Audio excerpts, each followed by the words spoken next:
जैन साथियों, आशा और उम्मीद करता हूं सभी लोग अपने समस्त परिवार के साथ एकदम मस्त, शानदार और जिंदाबाद होंगे। मित्र, आज मैं आरपीएफ मतलब रेलवे प्रोटेक्शन फोर्स का एक जीएस का एक बेहतरीन, शानदार और जिंदाबाद प्रैक्टिस सेट लेकर के आया हूं। इसमें मैंने लगभग 50 सबसे बेहतरीन वो प्रश्न शामिल किए हैं, वो प्रश्न उठाए मैंने जो आपकी विगत वर्ष परीक्षा आरपीएफ में पूछे गए। मित्र, रेलवे द्वारा वह प्रश्न पूछे हैं वो इसमें मैंने शामिल किए। मित्र, यद्यपि आप रेलवे का कोई भी एग्जाम देते हैं तो सेशन आपके लिए बहुत इंपॉर्टेंट है, लेकिन आरपीएफ वालों के लिए बहुत शानदार और जिंदाबाद होने के लिए जा रहा है। मित्र, मैं एक एक क्वेश्चन को बहुत बारीकी से बताऊंगा। आप एक नोटबुक लेकर के बैठ जाएं और हो सके तो ये जो 50 क्वेश्चन है इनका बेहतर तरीके से लाभ उठाएं। मेरा दावा है कि ये 50 क्वेश्चन आज आपको कम से कम 500 क्वेश्चन क्लियर करा ले जाएंगे। ये 50 क्वेश्चन मैं दावे के साथ कहूंगा फिर कि आपको 500 क्वेश्चन याद करा देंगे, जिस तरीके से मैं उसका एक्सप्लेनेशन करूंगा। बस एक छोटी सी गुजारिश करूंगा कि मित्र, अगर आप सेशन पर नहीं हो तो सेशन को प्लीज सब्सक्राइब कर लेना, घंटी बजा के ऑल पे सेलेक्ट कर लेना, क्योंकि बताना चाहता हूं इसी प्लेटफॉर्म पर जीएस के सारे विषय, मैथ और रीजनिंग और जनरल साइंस जो आप रेलवे ग्रुप डी का एग्जाम दे रहे हैं उसके लिए दिनेश सर पढ़ाते हैं, मैथ रीजनिंग जितेंद्र सर पढ़ाते हैं।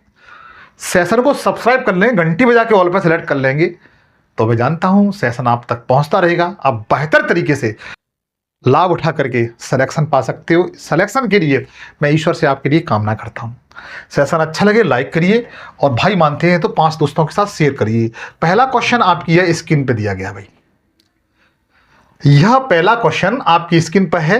पूछा इसमें यह गया है कि कथकली किस राज्य का शास्त्रीय नृत्य है। जो कथकली है वो किस स्टेट का क्लासिकल डांस है। ऑप्शन आपके सामने दिए गए, उत्तर प्रदेश, तमिलनाडु, केरल और झारखंड।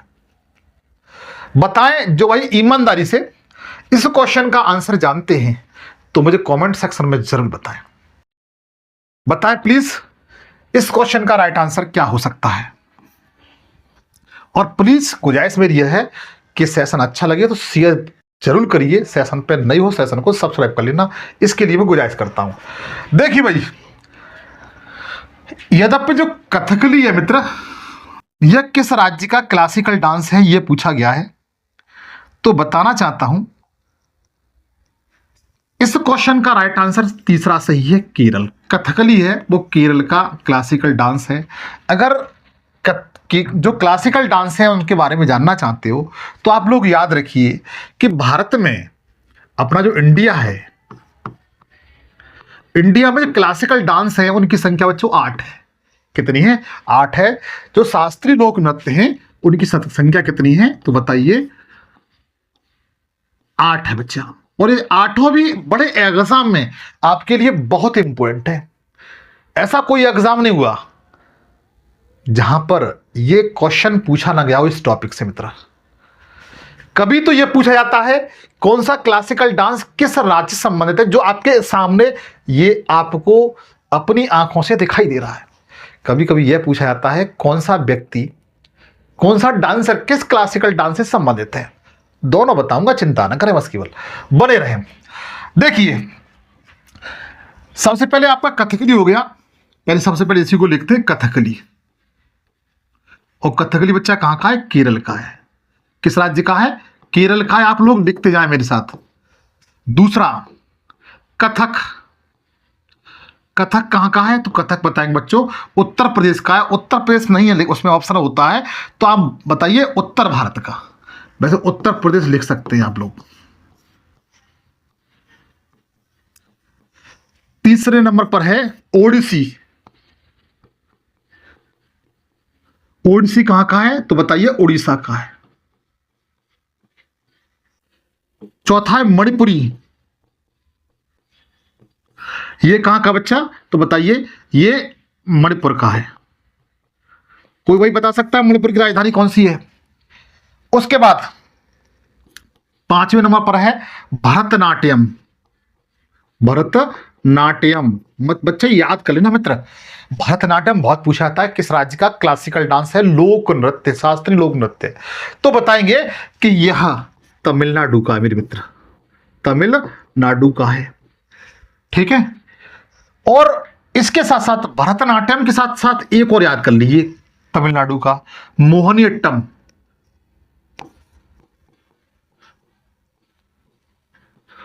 मोहिनीअट्टम इसको भी याद कर लेना, कथकली केरल का है, मोहिनीअट्टम बच्चा केरल का है। ठीक है, ये भी केरल का है। 6 हो गए, और एक और लिखिए 7वां, कचपुड़ी।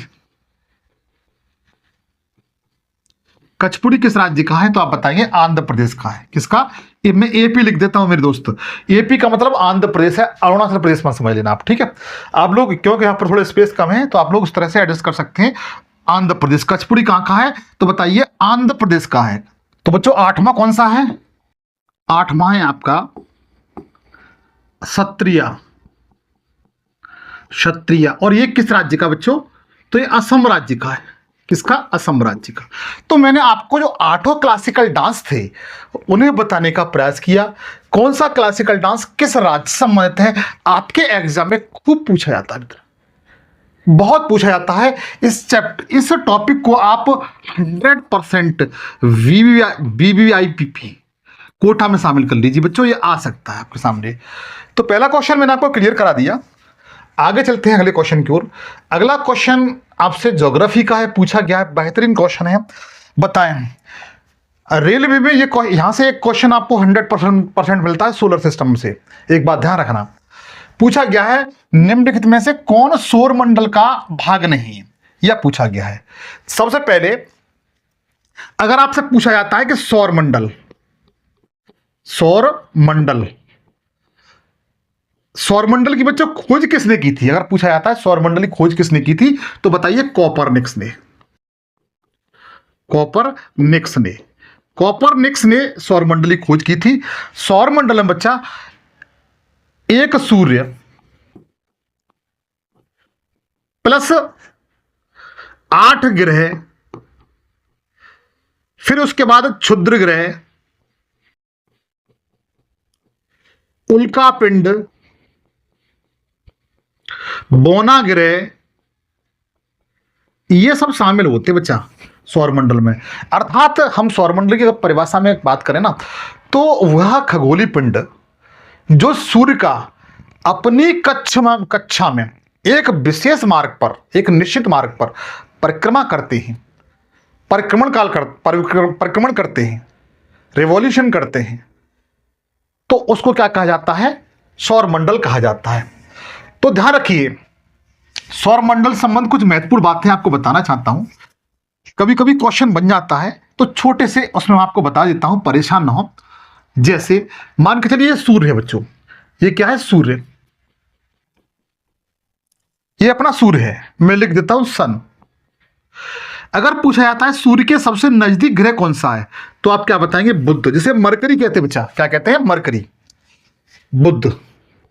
अगर पूछा जाए कि सूर्य के सबसे नजदीक ग्रह कौन सा है, तो बुध है। और ये लगभग 88 दिन में सूर्य की परिक्रमा कर लेता है बच्चों। और इसका अपना कोई वायुमंडल भी नहीं है बच्चा, क्योंकि सूर्य के सबसे नजदीक है।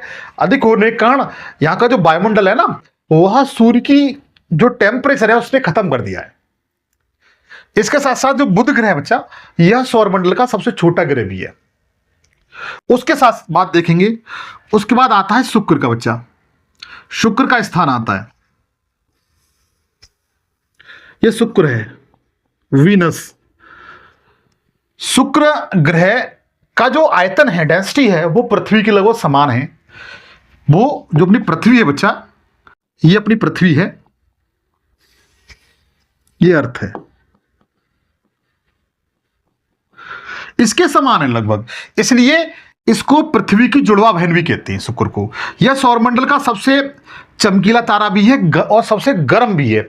और एक क्वेश्चन बड़ा धमाकेदार आता है बच्चों, ऐसा कौन सा ग्रह है जिसका परिक्रमण काल, मतलब सूर्य के चारों ओर चक्कर लगाना, परिक्रमण काल और परिभ्रमण, या हम लोग कह सकते हैं घूर्णन, घूर्णन का मतलब होता है भी ग्रह होता है, जैसे शुक्र ग्रह, इसे अपने अक्ष पर घूम जाना। किस पर? अपने अक्ष पर घूम जाना। तो जो शुक्र ग्रह है इसका परिक्रमण काल से परिभ्रमण या घूर्णन काल अधिक है बच्चों, इस बात को ध्यान रखना। चमकीला ये ग्रह भी है इस बात, और इसे पृथ्वी का जुड़वा बहन भी कहते हैं। और यह जितने भी ग्रह हैं बच्चों वह सारे पश्चिम से पूर्व की ओर घूमते हैं। लेकिन ये दोनों दो ग्रह ऐसे हैं सौरमंडल के निकम्मे ग्रह हैं, ये एक तो शुक्र है और एक अरुण है। ये दोनों निकम्मे ग्रह ऐसे हैं जो विपरीत दिशा में घूमते हैं, उल्टे घूमते हैं पूर्व से पश्चिम की ओर।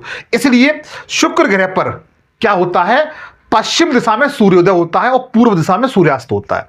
ये छोटी छोटी बातें हम लोग किसी एग्जाम में पूछ जा सकती हैं। ये अर्थ के बारे में तो आप लोग जानते ही हैं अधिकांशतः। उसके बाद कुछ महत्वपूर्ण बातें और जान लीजिए। बुध शुक्र पृथ्वी, उसका मंगल ग्रह बच्चा, और मंगल ग्रह ये वाला है, मार्स मंगल। इसे लाल ग्रह भी कहते हैं क्योंकि इसकी जो मिट्टी है ना उसमें आयरन की अधिकता, आयरन ऑक्साइड की अधिकता के कारण ये कैसा दिखाई देता है, लाल दिखाई देता है। ठीक है। उसके बाद ये बृहस्पति है, और बृहस्पति के बारे में आप लोग जानते हैं यह सौरमंडल का सबसे बड़ा ग्रह भी है, जुपिटर। 1 सेकंड।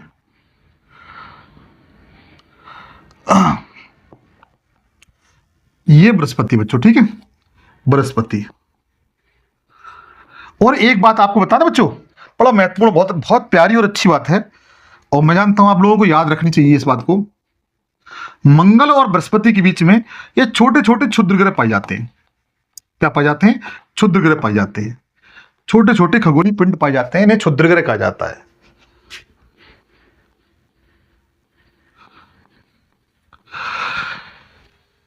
पूछा जाता है कि क्षुद्र ग्रह किन दो ग्रहों के मध्य पाए जाते हैं, तो बताएंगे मंगल के और बृहस्पति के, जिसे मार्स और जुपिटर कहा जाता है। अच्छा बच्चा, कभी कभी एक छोटा सा क्वेश्चन यहां से भी थोड़ा डीपली पूछ लिया जाता है। यहां पर एक छोटा सा क्षुद्र ग्रह है, ठीक है, ये वाला, इसे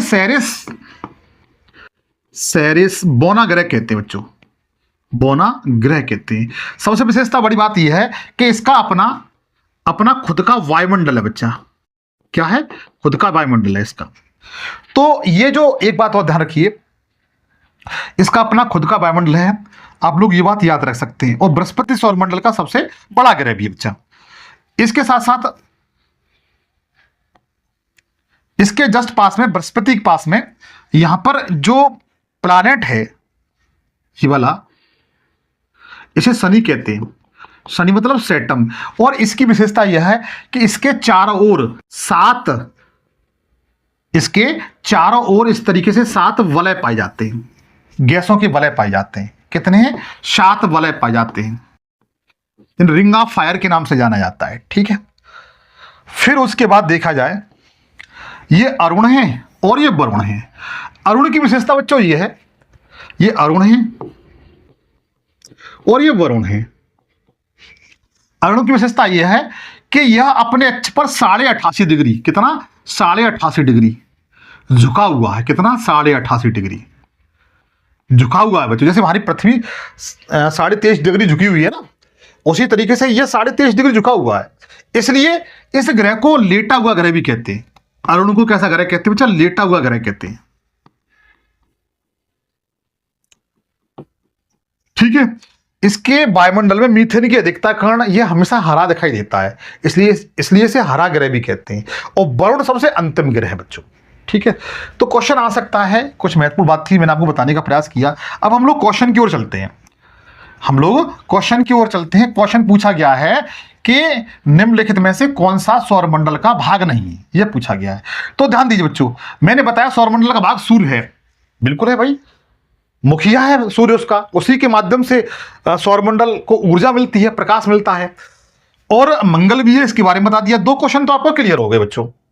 तीसरा कहेंगे अफ्रीका। अब आप एक बात बताइए, पृथ्वी सौरमंडल का भाग है तो अफ्रीका क्यों नहीं होगा? पृथ्वी जब सौरमंडल का पार्ट है तो अफ्रीका तो होगा ही होगा, ये तो बात निश्चित है। चाहे अफ्रीका हुआ, एशिया, यूरोप, कुछ भी हुआ, ये भी होगा। लेकिन बच्चों ध्रुव तारा है, ये इसका पार्ट नहीं है। और ये एनटीपीसी रेलवे का क्वेश्चन है बच्चा,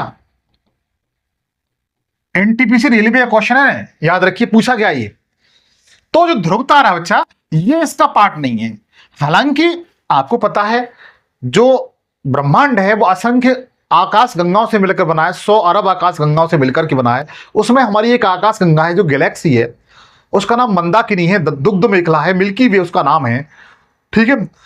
और उसमें ही दुग्ध मेखला में ही बच्चा क्या है कि अपना सौर मंडल है। सौर मंडल में अपना मुखिया कौन है? केवल एक तारा है, इसे हम सूर्य कहते हैं। लेकिन ध्रुव तारा है वो सौरमंडल का पार्ट नहीं है, वो अपनी आकाश गंगा का पार्ट है बच्चा। वो अपनी आकाश गंगा है जो मिल्की वे है उसका पार्ट है, लेकिन सौरमंडल का पार्ट नहीं है। इसलिए आप लोग इस क्वेश्चन को 100% याद रखिए। आगे चलते हैं। अगला क्वेश्चन पूछा गया है बच्चा कि आप ये बताइए कि यमुना नदी की सबसे लंबी सहायक नदी इनमें से कौन सी है? यमुना नदी की सबसे लंबी सहायक नदी कौन सी है?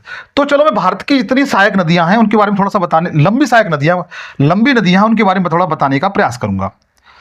अगर आपसे पूछी जाती है कि भारत की सबसे लंबी नदी कौन सी है, तो गंगा बताएंगे बच्चा। कौन सी बताएंगे? गंगा नदी। कोई भाई बता सकता है गंगा नदी की लंबाई कितनी है?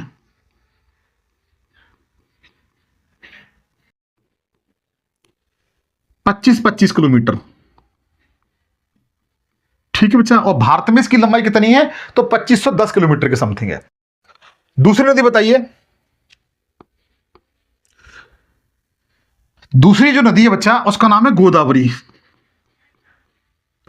यह भारत की दूसरी सबसे लंबी नदी है। इसकी लंबाई की बात की जाए 1465 किलोमीटर बच्चा, दूसरी सबसे लंबी नदी है। तीसरी कौन सी नदी है? तो तीसरी बताएंगे कृष्णा नदी।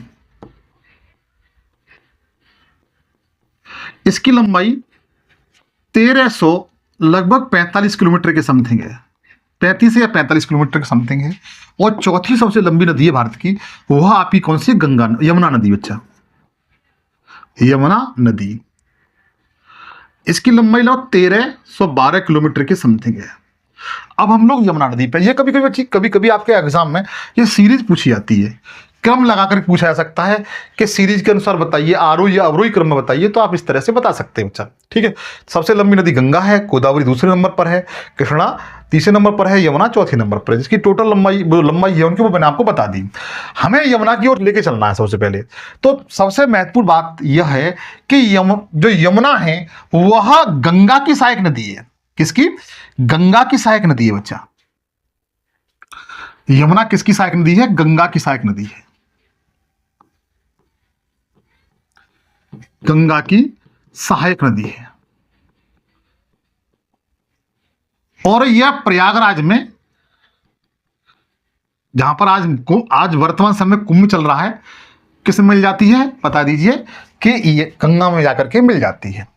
अब इसकी जो सहायक नदियां हैं वो कौन कौन सी हैं? तो इसकी सहायक नदियां ध्यान रखिए, चंबल, सिंध, बेतवा, केन, चंबल, सिंध, बेतवा, केन, ये बच्चा इसकी किसकी? यमुना की सहायक नदियां हैं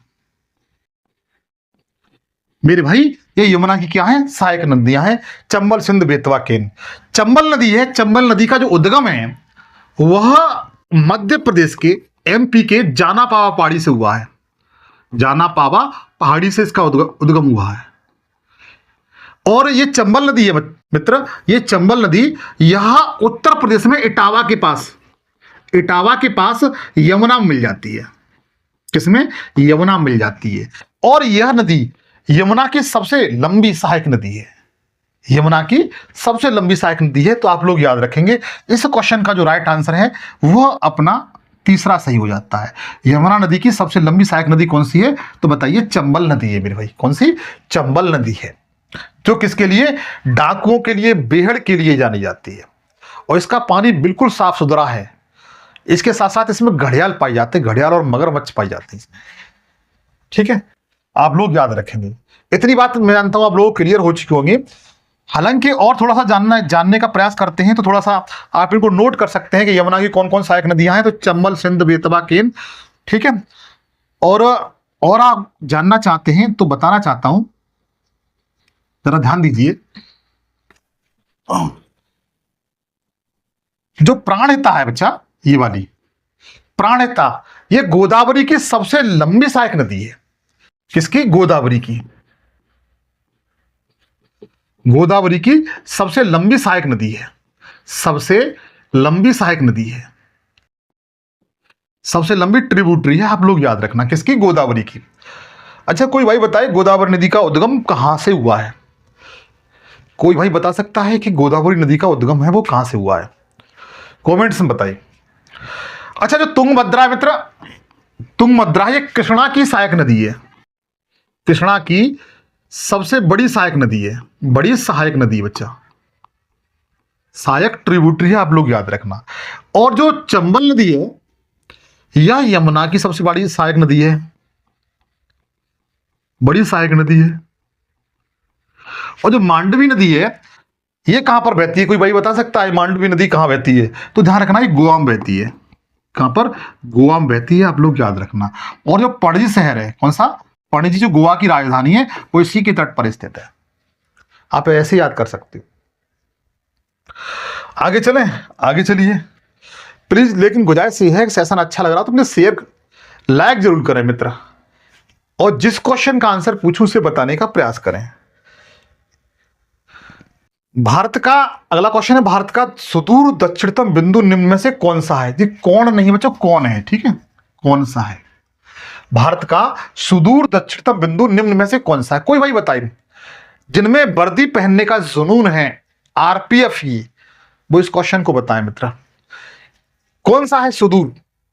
इसमें सुदूर पूछा है मित्र, दक्षिणी बिंदु कौन सा है? क्या कन्याकुमारी है, या इंदिरा पॉइंट है, या गुहार माता है, या किबुतु है?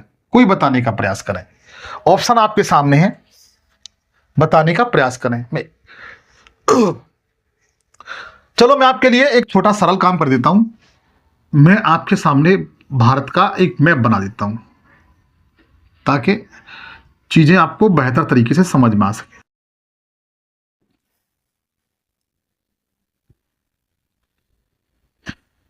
और मेरी गुजारिश यही है कि आप भी भारत का बच्चों इसी तरीके का मैप बनाना सीख लें। हालांकि 100% तो हम लोग नहीं बना सकते, वो तो कंप्यूटर ही बना सकता है, कुछ अपवाद हो सकते हैं। अब बताएं, इसमें पूछा है सुदूर दक्षिण। देखो ये तो भारत का दक्षिणतम हुआ, मुख्य भूमि का। सुदूर दक्षिण बच्चा ये वाला हुआ, ये सुदूर दक्षिण है।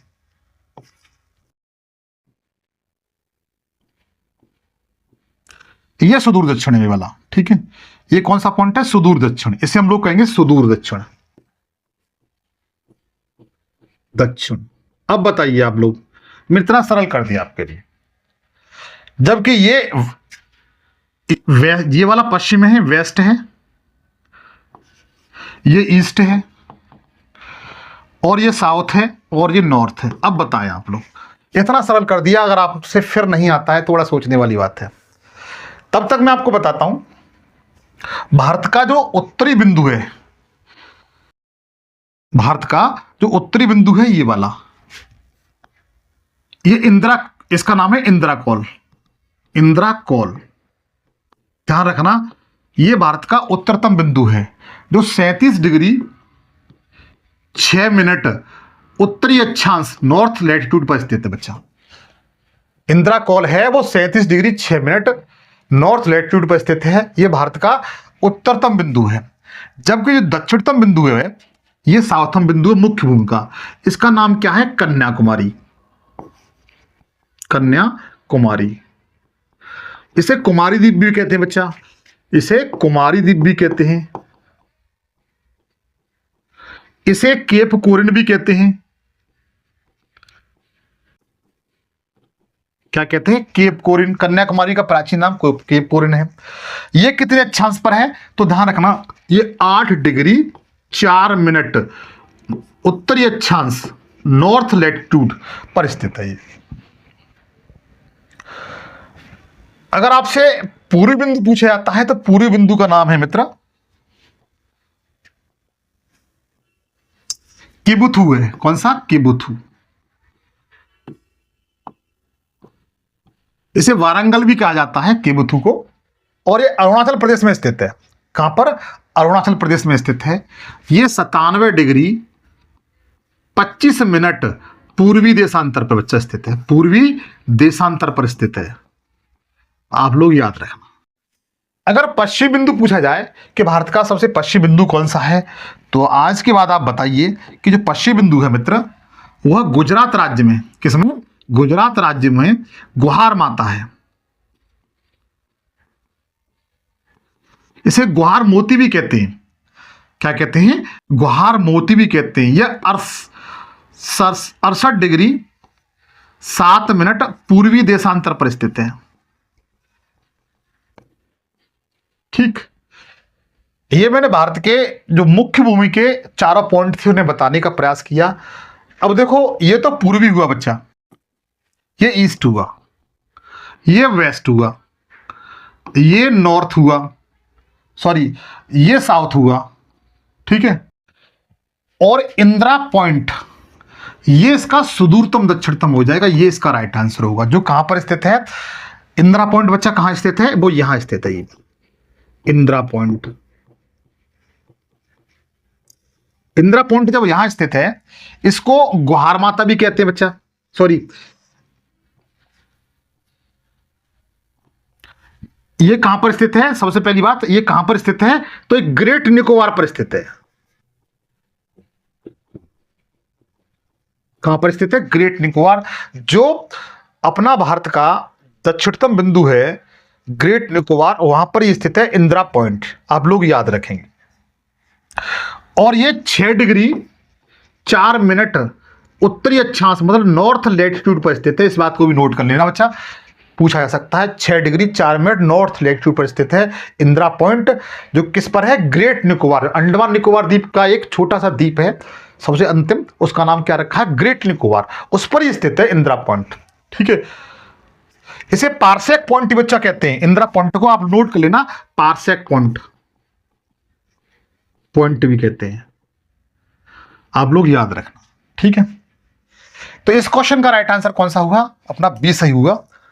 आगे चलते हैं, अगला क्वेश्चन क्या पूछा गया है। चलो, अब आपका टाइम ज्यादा वेस्ट नहीं करूंगा। निम्नलिखित में से कौन सी पंचवर्षीय योजना अपने कार्यकाल से 1 वर्ष पूर्व समाप्त हो गई थी? मतलब पंचवर्षीय योजना का जो टाइम पीरियड होता है बच्चा, वो 5 वर्ष होता है, ठीक है। और भारत में पंचवर्षीय योजना की जो प्लानिंग है वो कहां से ली गई है? तो यूएसएसआर से ली गई थी। कहां से ली गई थी? यूएसएसआर से ली गई, पूर्व सोवियत संघ से ली गई थी, इस बात को ध्यान रखना। अब तक भारत में 12 पंचवर्षीय योजना लागू हो चुकी हैं, लेकिन 2017 में से फिर खत्म कर दिया गया, ठीक है। प्रथम पंचवर्षीय योजना बच्चों ध्यान रखना, ये हैरोल्ड डोमर पर आधारित थी, मॉडल पर आधारित थी, आप लोग याद रखना, हैरोल्ड डोमर की। इसका पहली का जो टाइम पीरियड था 1951 से लेकर के 56 तक था। लेकिन बच्चों जो 5वीं पंचवर्षीय योजना थी, कौन सी? 5वीं पंचवर्षीय योजना थी, जिसका टाइम पीरियड 1985 से लेकर के 1 सेकेंड बच्चों, 1 सेकेंड, हाँ, 1980 से लेकर के ये 85 तक होनी थी, लेकिन ये 84 बच्चों खत्म हो गई थी। तो इसका 4th ऑप्शन सही है। आप लोग इसमें थोड़ा देख सकते हैं, लेकिन 5वीं पंचवर्षीय योजना थी, उसका वो अपने कार्यकाल से 1 वर्ष पूर्व ही समाप्त हो गई थी, ठीक है। इसलिए इस क्वेश्चन का राइट आंसर कौन सा है? 4th सही है।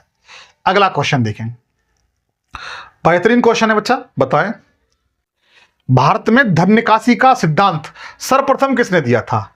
भारत में धन निकासी का जो सिद्धांत था वो सबसे पहले किसने दिया था? क्या बीडी सावरकर ने दिया था, या बाल गंगाधर तिलक ने दिया था, या दादा भाई नौरोजी ने दिया था, या बिपिन चंद्र पाल ने दिया था? लेकिन आपको बताऊं मैं, जो दादा भाई नौरोजी थे बच्चों, इन्हें great old man of India कहा जाता है, इन्हें इंडिया कहा जाता है, आप लोग याद रखना, ठीक है। और इन्हीं के द्वारा भारत में धन निकासी का सिद्धांत दिया था। जो ब्रिटिश काल में अंग्रेज जो थे वो भारत से धन निकाल करके अपने देश ले जा रहे थे, तो इन्हें सर्वप्रथम इन्होंने ही पूरे भारत का ध्यान अपनी ओर खींचते हुए यह बताया कि जो अंग्रेज हैं वह भारत से धन को कहां ले जा रहे हैं, अपने देश लेकर के जा रहे हैं, ताकि जो उस समय भारत में अंग्रेजों के खिलाफ एक क्रांति का उदय हो सके। ठीक है, तो आप लोग इस बात को ध्यान रखना। इस क्वेश्चन का जो राइट आंसर कौन सा है, वो तीसरा सही है। आगे चलें, अगला क्वेश्चन, अगला बेहतरीन क्वेश्चन है मित्र, बताएं। पूछा गया है भारतीय राष्ट्रीय कांग्रेस की स्थापना कब हुई थी। सिंपल सा क्वेश्चन है, मैं बता देता हूं। 28 दिसंबर की बात थी। 28 दिसंबर की बात थी, ये मैंने आपको डेट दिन लिख दिया है। अब बताएं कब स्थापना हुई थी।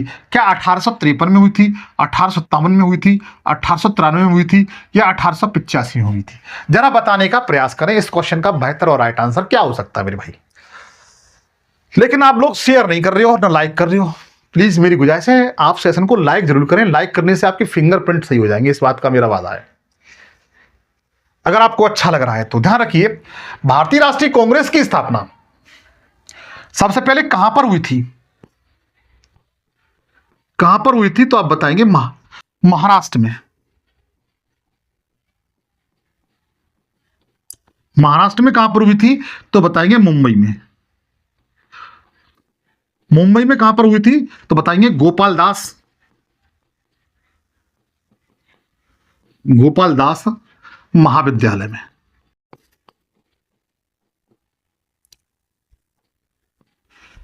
और जब हुई थी इसकी स्थापना, तो उसमें स्थापना के समय कितने लोग इसमें शामिल हुए? तो ध्यान रखना 72 इसमें जो इस समय उसके सदस्य थे, 72 जो लोग थे वो इसके मेंबर थे बच्चों। स्थापना कब हुई थी? तो बता, ध्यान रखना 28 दिसंबर 1885 में। कब? 28 दिसंबर 1885 में हुई थी, आप लोग याद रखना। किसके माध्यम से हुई थी? तो A.O. हुम। कोई मेरा भाई बता सकता है कि A.O. हुम का पुराना मतलब पूरा नाम क्या था? A.O. हुम की फुल फॉर्म क्या है? बताने का प्रयास करें। लेकिन जो A.O. हुम इनके प्रयासों से हुई थी, इसलिए A.O. हुम को भारत में जो कांग्रेस थी, कांग्रेस का पिता कहा जाता है। क्या कहा जाता है? फिर फादर कहा जाता है या जनक कहा जाता है। किसको? A.O. हुम को। कोई भाई मुझे ये बताए, जो A.O. हुम था इसकी जीवनी किसने लिखी थी? पीसीएस में क्वेश्चन पूछा गया ये, A.O. हुम की जीवनी किसने लिखी थी? लेकिन ये जो A.O. हुम थे, यह एक प्रशासनिक अधिकारी थे। उस समय इटावा में ये जिलाधिकारी हुआ करते थे। ठीक है, इनके सहयोग से, इन्हीं के माध्यम से, इन्हीं के प्रयासों से भारतीय राष्ट्रीय कांग्रेस की बच्चों क्या की गई थी? स्थापना की गई थी। उस समय भारत का जो वायसराय था वो कौन था? तो ध्यान रखना, डफरिन था। कौन था बच्चा? डफरिन।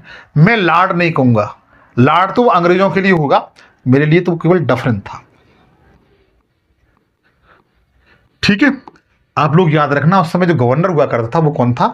डफरिन था बच्चों। ठीक है ना, इतनी बात मैं जानता हूं आप लोगों के समझ में आ चुकी होगी बेहतर तरीके से।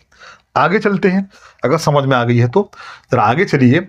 देखिए देखिए देखिए, अगला क्वेश्चन बारीकी से देखिए। ऐसा क्वेश्चन जिसने इतिहास में अपने आप को इतिहास बदलने का कोशिश की है। पूछा गया, रजिया सुल्तान निम्न में से किसकी पुत्री थी? अगर आपसे पूछा जाता है कि भारत में प्रथम महिला शासिका कौन थी, भारत की प्रथम महिला शासिका कौन थी, तो आपका आंसर क्या होगा? बताइए। रजिया सुल्तान। भारत की प्रथम महिला शासिका कौन थी? तो बताएंगे आप, रजिया सुल्तान थी। अब पूछा गया रजिया सुल्तान किसकी पुत्री थी, लेकिन पुत्री से पहले आप जान लीजिए, आपने एक सुना होगा गुलाम वंश बच्चा। भारतीय इतिहास में एक वंश है गुलाम वंश। गुलाम वंश, इस गुलाम वंश की जो स्थापना है बच्चा, वो किसने की थी? तो कुतुबुद्दीन ऐबक ने की थी।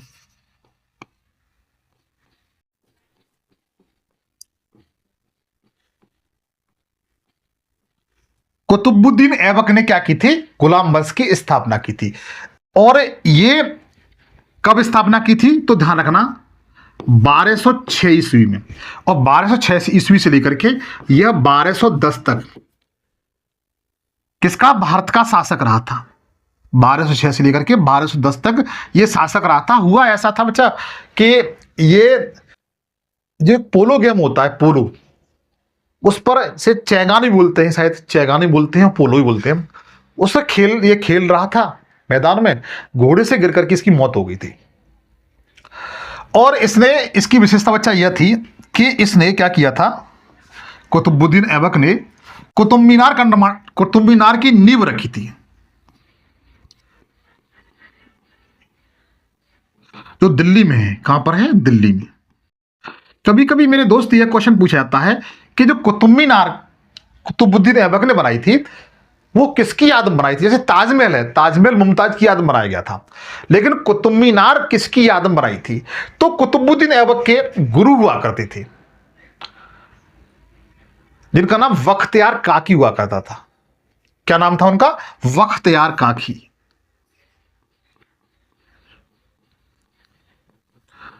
बख्तियार काकी जो कुतुबुद्दीन ऐबक के गुरु हुआ करते थे बच्चा, उनकी याद में कुतुब मीनार का निर्माण कराया था।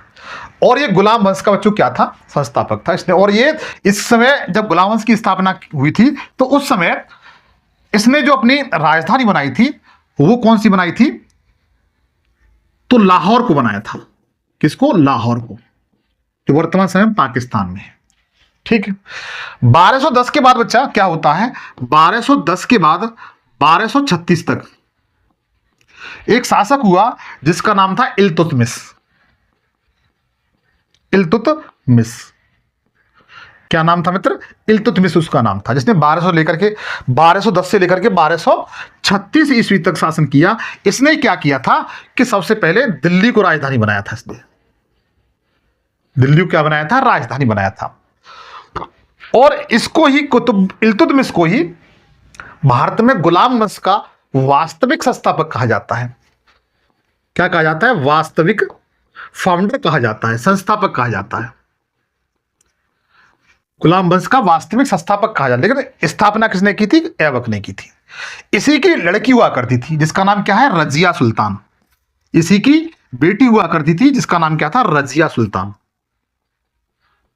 रजिया सुल्तान इसी की पुत्री हुआ करती थी, जिसने 1236 से लेकर के 40 ईस्वी तक क्या किया था? शासन किया था बच्चों। 1236 से 1240 ईस्वी तक शासन किया था। और ये किसकी पुत्री थी? तो इल्तुतमिश की पुत्री थी बच्चा। किसकी? इल्तुतमिश की पुत्री थी। बाबर के बारे में आप लोग बेहतर तरीके से आगे जानेंगे, बताऊंगा मैं। पानीपत का प्रथम युद्ध इसी ने लड़ा था। कोई भाई बता सकता है पानीपत का प्रथम युद्ध था वो कब हुआ था? कब तो मैं जानता हूं, सभी लोग जानते हो, 1526 में हुआ था। एक तरफ बाबर था, दूसरी तरफ कौन था? उस समय भारत का बादशाह कौन हुआ करता था दूसरी तरफ, जो हार गया था बाबर से? इस क्वेश्चन का जो राइट आंसर बच्चा वो तीसरा सही है। आगे चलते हैं। अगला क्वेश्चन पूछा गया है, भारतीय संविधान में मूल अधिकार निम्न में से किस देश से लिए गए? बहुत बढ़िया, बहुत बढ़िया। ये पॉलिटिकल साइंस का क्वेश्चन है। क्या अमेरिका से लिए गए, ब्रिटेन से लिए गए, ऑस्ट्रेलिया से लिए गए या रूस से लिए गए? बताएं। तो मित्र ध्यान रखिए, रूस से क्या क्या चीज ली गई है? तो रूस से जो लिए गए हैं वो मूल कर्तव्य लिए गए हैं। क्या लिए गए? मूल कर्तव्य। वर्तमान समय में इनकी संख्या कितनी है? तो बच्चा 11 है। पहले 10 हुआ करती थी, लेकिन वर्तमान अब कितनी है? 11 है। एक कौन सा बड़ा है? वो बड़ा है शिक्षा का अधिकार, निःशुल्क शिक्षा का अधिकार। शिक्षा 6 से लेकर के 14 वर्ष तक के बच्चों को। ठीक है। ये कहां से लिए गए हैं? तो बता सकते हैं रूस से लिए गए हैं। कौन से संविधान संशोधन द्वारा लिए गए थे? ध्यान रखना, 42वें संविधान संशोधन द्वारा। एक एक बात आपको याद करा दूंगा, चिंता न करें। 42वें संविधान संशोधन 1976 में हुआ था बच्चा, आप लोग याद रखना। और इसे भारत का लघु संविधान भी कहते हैं। क्या कहते हैं? लघु संविधान। इसे क्या कहते हैं बच्चा? लघु संविधान कहते हैं 42वें संविधान संशोधन को। ऑस्ट्रेलिया से क्या लिया गया है? कोई भाई बता सकता है ऑस्ट्रेलिया से भारतीय संविधान में क्या लिया गया है? समवर्ती सूची। क्या लिया गया है? समवर्ती सूची। कोई भाई मेरा ये बताए, समवर्ती सूची में कितने विषय शामिल हैं? तो समवर्ती सूची बच्चा इस समय 52 विषय हैं। कितने? 52 विषय हैं, आप लोग याद रखना। ठीक है। सामर्थ्य सूची में जो विषय हैं उस पर केंद्र सरकार का, राज्य सरकार का, दोनों का अधिकार होता है। लेकिन मुख्य बात इसमें यह होती है कि सेंट्रल गवर्नमेंट का ही कानून उस पर लागू होता है, इस बात को ध्यान रखना। ब्रिटेन से क्या लिया गया है? ब्रिटेन से, तो ब्रिटेन से बच्चों ध्यान रखना, ब्रिटेन से बहुत सी चीज ली गई हैं। सबसे पहले संसदीय शासन व्यवस्था, संसदीय शासन व्यवस्था, शासन पद्धति, ये कहां से ली गई है? तो बताइए, ब्रिटेन से ली गई है। और एकल नागरिकता, जिसे हम लोग इकहरी नागरिकता कहते हैं, इकहरी नागरिकता, इकहरी नागरिकता ली गई है। ठीक है, इकहरी नागरिकता ली गई है, पूछा जा सकता है। और अमेरिका के संविधान से, अमेरिका के संविधान से क्या लिया गया है? तो आप बताएंगे अमेरिका के संविधान से सबसे पहले संविधान की सर्वोच्चता, संविधान की सर्वोच्चता,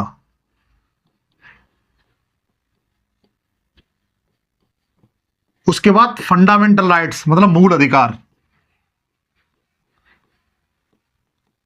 मूल अधिकार, उसके बाद मूल अधिकार हो गए, संविधान की सर्वोच्चता हो गई, और स्वतंत्र न्यायपालिका, स्वतंत्र न्यायपालिका। और लिखोगे आप लोग, और लिखिए, और लिखेंगे विधि के समान संरक्षण, विधि के समान संरक्षण, संरक्षण, ये आपके अमेरिका के संविधान से लिए गए। तो मूल अधिकार बच्चा अमेरिका के संविधान से लिए गए, इसलिए ए ऑप्शन की ओर जाएंगे। इस क्वेश्चन का बेहतर और राइट आंसर है। आगे चलते हैं, अगला क्वेश्चन पूछा गया है इसमें, किस विटामिन की कमी से स्कर्वी रोग होता है? किस विटामिन की कमी से स्कर्वी रोग होता है बच्चा, पूछा गया है। अगर आपने यह विटामिन नहीं लिया तो क्या हो जाएगा? स्कर्वी रोग हो जाएगा। विटामिन डी की कमी से सभी लोग जानते हो घेंगा रोग होता है। गले में देखा आपने घेंगा रोग, विटामिन डी कमी से होता है। और इसका जो रासायनिक नाम है वो कैल्सीफेरॉल होता है। क्या नाम है इसका? कैल्सीफेरॉल, कैल्सीफेरॉल, कैल्सीफेरॉल बच्चों इसका विटामिन डी का क्या है? रासायनिक नाम है। आप लोग और याद रखोगे, इसी कमी से घेंगा रोग हो जाता है। विटामिन ए है, विटामिन ए का रासायनिक नाम क्या नाम है? तो रेटिनाल है बच्चा, रेटिनाल, इसका रासायनिक नाम क्या है? विटामिन ए का रेटिनाल है। और इसकी कमी से रतौंधी रोग हो जाता है। रतौंधी, रतौंधी रोग किससे संबंधित है? आंखों से संबंधित है। ठीक है, मतलब जैसे शाम होती है तो शाम के बाद दिखाई देना बंद कर देता है। तो ये किसी कमी से होता है? विटामिन ए कमी से होता है। और इसका सबसे अच्छा स्रोत बच्चा कौन सा है? तो गाजर है। गाजर बच्चा इसका सबसे अच्छा स्रोत है। विटामिन बी1, हालांकि विटामिन बी1 के अन्य उपनाम भी हैं, अन्य इसके वो पार्ट भी हैं, लेकिन इसमें ऑप्शन नहीं दिया गया है। तो पूछा जा सकता है कि विटामिन बी का रासायनिक नाम क्या है? तो बच्चों ध्यान रखना, थाइमिन है। कौन सा? थाइमिन। और विटामिन सी का रासायनिक नाम क्या है? विटामिन सी का रासायनिक नाम क्या है? तो ध्यान रखना, एस की कार्बनिक, एस की वो कार्बनिक, आप लोग याद रखोगे। ठीक है, विटामिन सी की कमी से कौन सा रोग होता है? तो विटामिन सी की कमी से बच्चा ध्यान रखना, स्कर्वी रोग होता है। कौन सा? स्कर्वी रोग होता है। विटामिन बी1 की कमी, सॉरी विटामिन बी की कमी से कौन सा रोग होता है? तो ध्यान रखना, वेरी वेरी रोग, वेरी वेरी रोग होता है, और बच्चों में होता है मोस्टली ये। ठीक है, तो इनके कभी कभी नाम पूछ लिए जाते हैं, रासायनिक नाम पूछ लिए जाते हैं, आप लोग याद रखना। विटामिन सी का सबसे बेहतरीन स्रोत कौन सा है? तो ध्यान रखना, खट्टे पदार्थ, जैसे आंवला, आंवला बच्चा इसका बेहतरीन स्रोत है। आगे चलिएगा, अगला क्वेश्चन पूछा गया है, हिंद महासागर का सबसे बड़ा द्वीप कौन सा है? हिंद महासागर का, तो सबसे बड़ा महासागर कौन सा है पहले ये बताएं बच्चा। सबसे बड़ा महासागर कौन सा है? दूसरे नंबर पर कौन सा है? तीसरे नंबर पर कौन सा है? कोई भाई बता सकता है दुनिया का सबसे बड़ा महासागर कौन सा है? तो बता, याद रखिए, प्रशांत महासागर, प्रशांत पैसिफिक सी। दूसरा कौन सा है? तो ध्यान रखना, अटलांटिक महासागर है। अटलांटिक महासागर है, इसे अंध महासागर भी कहते हैं बच्चा, ठीक है। और इसकी जो आकृति है वो अंग्रेजी के एस अक्षर के समान है, ठीक। और इसी के अंदर अटलांटिक महासागर के अंदर ही दुनिया की सबसे बड़ी रेंज पाई जाती है, ठीक है, आप लोग याद रखना। उसके बाद तो तीसरा सबसे बड़ा महासागर है, जिसका नाम है हिंद महासागर। हिंद महासागर पूछा गया है हिंद महासागर का सबसे बड़ा द्वीप कौन सा है, तो ध्यान रखिएगा हिंद महासागर का जो सबसे बड़ा द्वीप है बच्चा, आप नोट करते जाइए, मेडागास्कर।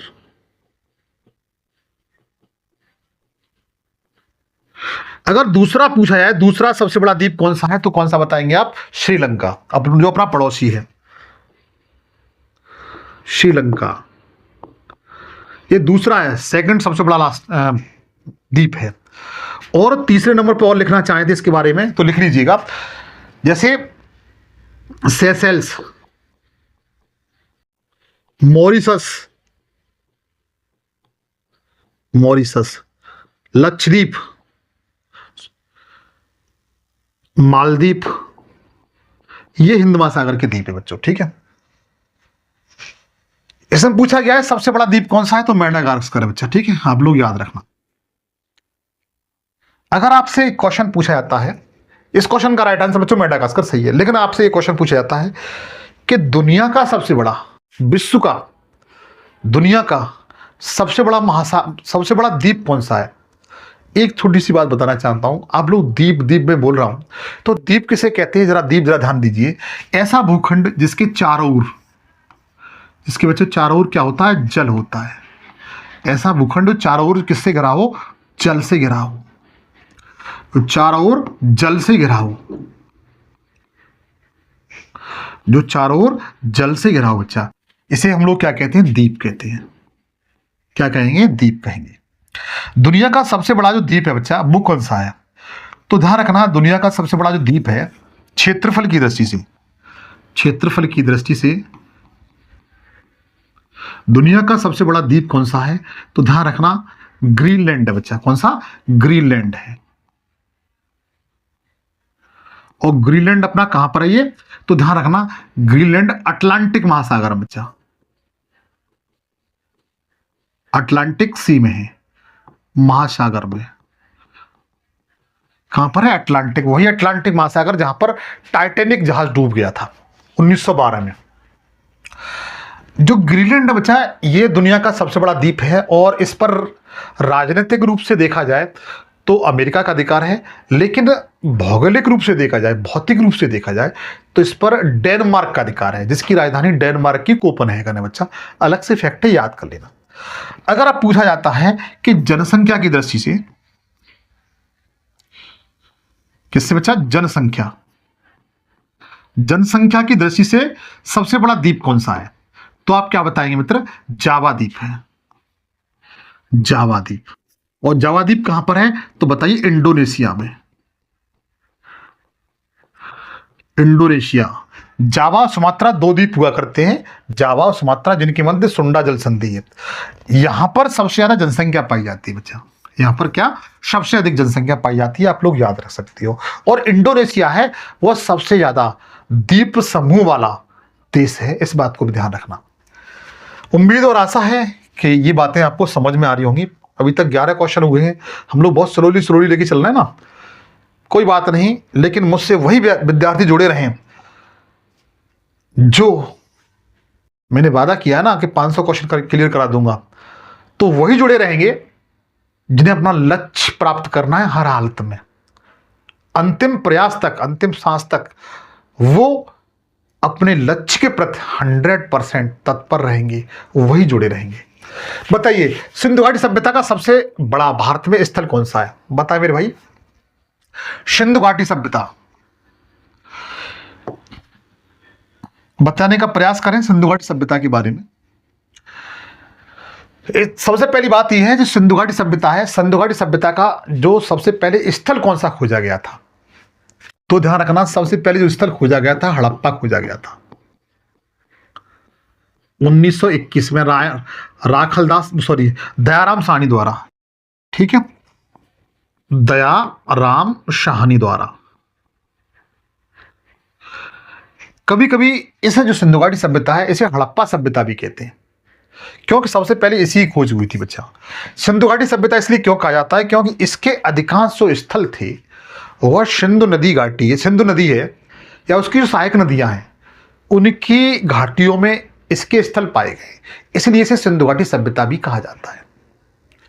इसका जो एग्जैक्ट टाइम है कार्बन 40 द्वारा ये निकाला गया है, इसका जो टाइम है बच्चा वह 1750 से लेकर के 2250 2200 नहीं 2350 है बच्चा, 2350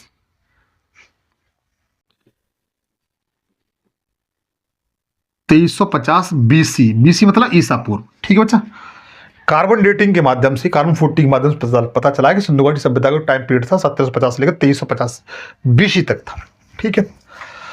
अच्छा, कभी कभी क्वेश्चन कैसे कैसे आते हैं, बड़ा घूम के क्वेश्चन आ जाते हैं। कभी कभी आपसे ये पूछा जाता है कि आप लोग ये बताएं सिंधु घाटी सभ्यता का पश्चिमी स्थल कौन सा है, पूर्वी स्थल कौन सा है, दक्षिणी स्थल कौन सा है और उत्तरी स्थल कौन सा है, तो आप क्या बताएंगे। तो छोटी छोटी बातें हैं, कभी कभी बड़े बड़े शहरों में ऐसी हो जाती हैं। अगर पूर्वी स्थल पूछा जाए, पूर्वी, तो आप क्या बताएंगे मेरे दोस्त, बताइए आलमगीरपुर।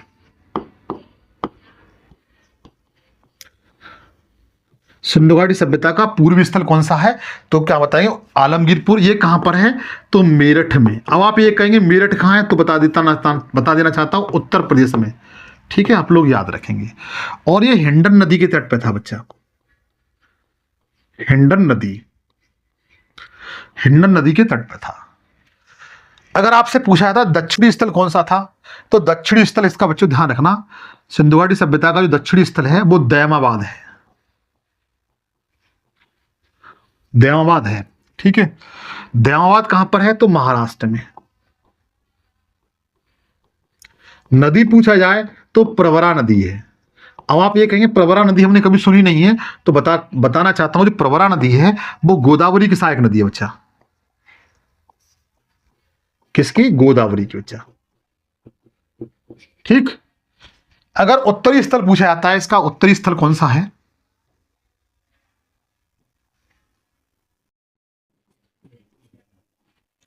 ये दक्षिणी स्थल था, ये उत्तरी है, तो ध्यान रखना मांडा है, मांडा स्थल है। और ये कहां पर है, जम्मू कश्मीर में बच्चा, और चिनाब नदी के तट पर है। जिसे पुराणों में क्या कहते थे, कोई भाई बता सकता है चिनाब नदी को वैदिक काल में किस नाम से जाना जाता था, कोई भाई बताइए, बताने का प्रयास करिए, बताएं। पश्चिमी स्थल कौन सा है, तो सुतकांगेडोर। ये कहां पर है, तो ये बलूचिस्तान में है, बलूचिस्तान में बच्चा। ठीक है,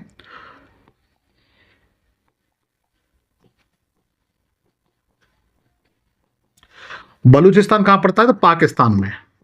और ये दास्क नदी के तट पर है बच्चा। कौन सी, दास्क नदी। अगर आपसे पूछिए, तो आपकी बात ये यहां पर क्लियर हो चुकी है। अगर आपसे पूछा जाता है सिंधु घाटी सभ्यता का सबसे बड़ा स्थल कौन सा है, सबसे बड़ा स्थल पूछा जाए, सबसे बड़ा स्थल सिंधु घाटी सभ्यता का, ठीक है, तो आप क्या बताएंगे, मोहनजोदड़ो। क्या बताएंगे, मोहनजोदड़ो। लेकिन भारत में पूछा जाता है कि भारत में सबसे बड़ा कौन सा है, सबसे बड़ा, तो कौन सा बताएंगे, तो आप कौन सा बताएंगे मित्र, 1 सेकेंड, राखीगढ़ी। कौन सा, राखीगढ़ी, ये आप लोग याद रखना। और राखीगढ़ी कहां पर है, तो ये पंजाब में। ठीक है, कहां पर, पंजाब में। बी ऑप्शन सही है बच्चा। ठीक है, आगे चलिए। अगला क्वेश्चन, अगला क्वेश्चन बताइए भाई कोई। अगला क्वेश्चन बताइए, निम्नलिखित में से कौन सी शक्ति की इकाई नहीं है। साइंस का क्वेश्चन है, साइंस का क्वेश्चन है, बताने का प्रयास करें। साइंस रिले में बहुत पूछी जाती है बच्चा, बताने का प्रयास करें कि निम्नलिखित में से कौन सी शक्ति की इकाई नहीं है। क्या जूल सेकंड है, क्या किलोवाट घंटा है, या अश्व है, या फिर वाट है, बताने का प्रयास करें। लेकिन बताना चाहता हूं जूल शक्ति यह शक्ति का इकाई है, अश्व शक्ति भी है और वाट भी है, लेकिन किलोवाट घंटा नहीं है बच्चा। क्या नहीं है, किलो घंटा नहीं है। आप लोग याद रखना, ऑप्शन की ओर जाएंगे, दूसरा ऑप्शन इसका बिल्कुल सही है। अगला क्वेश्चन बताएं, निम्नलिखित विद्युत शक्ति का ऐसा ही मात्रक क्या है? विद्युत शक्ति का ऐसा ही मात्रक क्या है? कोई भाई बता सकता है? विद्युत शक्ति का ऐसा ही मात्रक क्या है? देखो, जो न्यूटन है ये बल का है, किसका? बल का मात्रक है। और कैलोरी ये बच्चा, ये ऊर्जा का मात्रक है। किसका? ऊर्जा का। अब बताइए, दो ऑप्शन आपके सामने बचे रह गए, ठीक है। और जूल भी होता है। जूल मित्र ये कार्य का भी है, कार्य का मात्रक भी है, और ये ऊर्जा का भी है, और ये ऊर्जा का भी। लेकिन शक्ति का जो ऐसा ही मात्रक होता है वाट होता है। क्या होता है? वाट होता है। आप लोग याद रखना। अगला क्वेश्चन, लेंस की जो क्षमता है वो किस में मापी जाती है? वेरी वेरी इंपॉर्टेंट क्वेश्चन, और सिंपल सा भी हालांकि क्वेश्चन ये सभी लोग जानते होंगे कि लेंस की क्षमता है वो किस मापते हैं? तो डायोप्टर में मापते हैं। किसमें? डायोप्टर में मापते हैं। जैसे कभी कभी आप अपने आंखों को चेक कराने के लिए जाते हैं, तो आपकी जो लेंस उसमें डालता है तो 0.5 या तो माइनस होता है, या फिर 0.5 प्लस होता है, ठीक है। जहां पर माइनस होता है ना बच्चा, ध्यान रखना, वहां पर अवतल लेंस का प्रयोग किया जाता है। किसका? अवतल लेंस का प्रयोग किया जाता है। पूछा गया कौन से क्वेश्चन है। और जहां पर प्लस होता है, यदि लेंस की क्षमता प्लस में है, तो वहां पर उत्तल लेंस का प्रयोग करते हैं। किसका? उत्तल लेंस का प्रयोग करते हैं। आप लोग याद रखना, ठीक है। जो मीटर मैंने बताया था, मीटर किसका यूनिट है, किसका मात्रक है? तो लंबाई का है। किसका है? लंबाई का। मीटर किसका मात्रक है? लंबाई का। बट इस क्वेश्चन का राइट आंसर बच्चों कौन सा है? दूसरा सही है। जूल मैंने आपको बताया था ये कार्य का भी है और ऊर्जा का भी है, ये बता चुका हूं मैं। न्यूटन ये बल का मात्रक है, सभी लोग जानते हैं। तो इस क्वेश्चन का राइट आंसर कौन सा बच्चा? दूसरा सही है। आगे चलिएगा। अगला क्वेश्चन आपसे क्या कहता है, निम्नलिखित में से कौन सी नदी कर्क रेखा को 2 बार काटती है? बेहतरीन क्वेश्चन है मित्र। ये भारत के संदर्भ में पूछा गया है, विश्व के संदर्भ में बच्चा नहीं पूछा गया। अगर विश्व के संदर्भ में पूछा जाए तो हम उसको बताने के लिए तैयार हैं। आप भी आज की बात बता ले जाओगे, तो ध्यान दीजिए। विश्व के संदर्भ में पूछा जाए कि आप ये बताइए कि विषुवत रेखा को, कौन सी विषुवत रेखा को कौन सी नदी काटती है? विषुवत रेखा, इसे हम लोग इक्वेटरी बोलते हैं या भूमध्य रेखा कहते हैं। भूमध्य रेखा ये कहाँ होती है बच्चा? आपको पता है? जैसे हमारी ये पृथ्वी है, ये पृथ्वी है, इसके मध्य से जो रेखा गुजर रही है ये वाली, इसे हम भूमध्य रेखा कहते हैं। विषुवत रेखा कहते हैं, 0 अक्षांश रेखा है, ठीक है। और क्योंकि यह पृथ्वी को बीचों बीच में खींची गई काल्पनिक रेखा नहीं है, ऐसा नहीं है कि रस्सी बांध करके खींची हुई इस तरीके से, ऐसा कुछ नहीं है। यह ग्लोब पर खींची गई काल्पनिक रेखा बच्चा, ठीक है, 0 अक्षांश पर, ठीक है, 0 अक्षांश। अच्छा जी, इस जो विषुवत रेखा है इसको कौन सी नदी 2 बार काटती है? इसको कौन सी नदी 2 बार काटती है? तो ध्यान रखना, विषुवत रेखा को 2 बार काटने वाली जो नदी है उसका नाम क्या है? कांगो नदी, कांगो जायरे नदी। और ये कहां काटती है? तो अफ्रीका कॉन्टिनेंटल में, अफ्रीका महाद्वीप में काटती है बच्चा, याद रखना। कांगो जायरे नदी सुना होगा आपने। यह विषुवत रेखा को 2 बार काटती है। लेकिन अगर आपसे यह क्वेश्चन पूछा जाता है कि विश्व की एक नदी ऐसी बताइए जो कर्क रेखा को 2 बार काटती है, किसको? कर्क रेखा को। कर्क रेखा कहां पर है? तो कर्क रेखा बच्चा ध्यान रखना, कर्क रेखा ये वाली है। चलो, उत्तरी गोलार्ध में 23.5 डिग्री, क्योंकि अपना भारत बच्चा यही तो स्थित है उत्तरी गोलार्ध में। अपना भारत यहां पर है, ये अपना भारत है, उत्तरी गोलार्ध में है। और देशांतर का आधार पर देखा है तो पूर्वी देशांतर में की तरफ स्थित है, तो भारत अपना उत्तर पूर्वी देशांतर पर स्थित है। भारत के मध्य से और कर्क रेखा गुजरती है, सभी लोग जानते होंगे। और भारत की एक नदी है बच्चा, कौन सी? लूनी नदी। लूनी नदी है बच्चा, यह कर्क रेखा को 2 बार काटती है। कौन सी नदी है? लूनी नदी। उसके बाद आप देखेंगे एक है मकर रेखा, 23.5 डिग्री साउथ में, 23.5 डिग्री साउथ में बच्चा एक रेखा है, इसे हम लोग कर्क रेखा मकर रेखा कहते हैं, ट्रॉपिक ऑफ कैप्रियन कहते हैं। इसको कौन सी नदी है जो 2 बार काटती है इस वाली रेखा को? तो बच्चा अफ्रीका कॉन्टिनेंटल में एक नदी है, ये अफ्रीका कॉन्टिनेंटल है, यहां पर एक नदी है, इसे लिम्फोफो नदी कहते हैं। कौन सी? लिम्फोफो नदी कहते हैं। तो लिख सकते हैं मकर रेखा। मकर रेखा को 2 बार काटने वाली नदी कौन सी है? तो लिम्फोफो नदी। लिम्फोफो नदी, लिम्फोफो नदी है, आप लोग याद रखना। कर्क रेखा को 2 बार काटने वाली नदियां, सॉरी कर्क नहीं, सारी रेखाएं बच्चा, ठीक है। तो आप लोग नोट कर सकते हो, ये एग्जाम पूछा जाता है। अच्छा, कांगो नदी बच्चा ये अफ्रीका में बहती है। लिम्फोफो नदी है ये साउथ अफ्रीका में, जो कर्क रेखा को 2 बार, सॉरी मकर रेखा को 2 बार काटती है। ये नून नदी है महाराष्ट्र, सॉरी भारत में बहती है, ठीक है। और मध्य प्रदेश से निकली हुई है नून नदी, और गुजरात में आकर साबरमती नदी मिल जाती है और कर्क रेखा को 2 बार काट देती है। मर्रे डार्लिंग जो नदियां हैं ये ऑस्ट्रेलिया की नदियां हैं बच्चा, जो ऑस्ट्रेलिया कॉन्टिनेंटल है उसकी नदियां हैं। और ये प्राणदायी नदियां हैं, जैसे भारत में गंगा नदी है ना, उसी तरीके से मर्रे डार्लिंग नदियां हैं, 2 नदियां हैं, जैसे भारत में गंगा और यमुना नदियां हैं, उसी तरीके से। अगला क्वेश्चन, बेहतरीन क्वेश्चन बताएं। भारतीय संविधान का महत्वपूर्ण क्वेश्चन है, भारतीय संविधान के किस भाग को मैग्ना कार्टा कहा जाता है? भाई मैग्ना कार्टा का मतलब ये होता है कि जनता को, लोगों को अपने अधिकारों में फुल पावर मिल जाना, ठीक है। लोग स्वतंत्र पूर्वक अपने कार्य को कर सकें, क्योंकि ऐसा ब्रिटेन में हुआ था। ऐसा कब? ब्रिटेन में हुआ था, तभी से इस मैग्ना कार्टा शब्द को ब्रिटेन से ही लिया गया है। कौन सा पार्ट है, कोई भाई बता सकता है?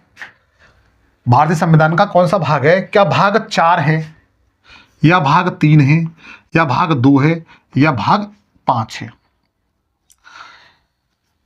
सबसे पहली बात बच्चा, जो भाग 2 है ये नागरिकता संबंधित है, इससे नागरिकता संबंधित है।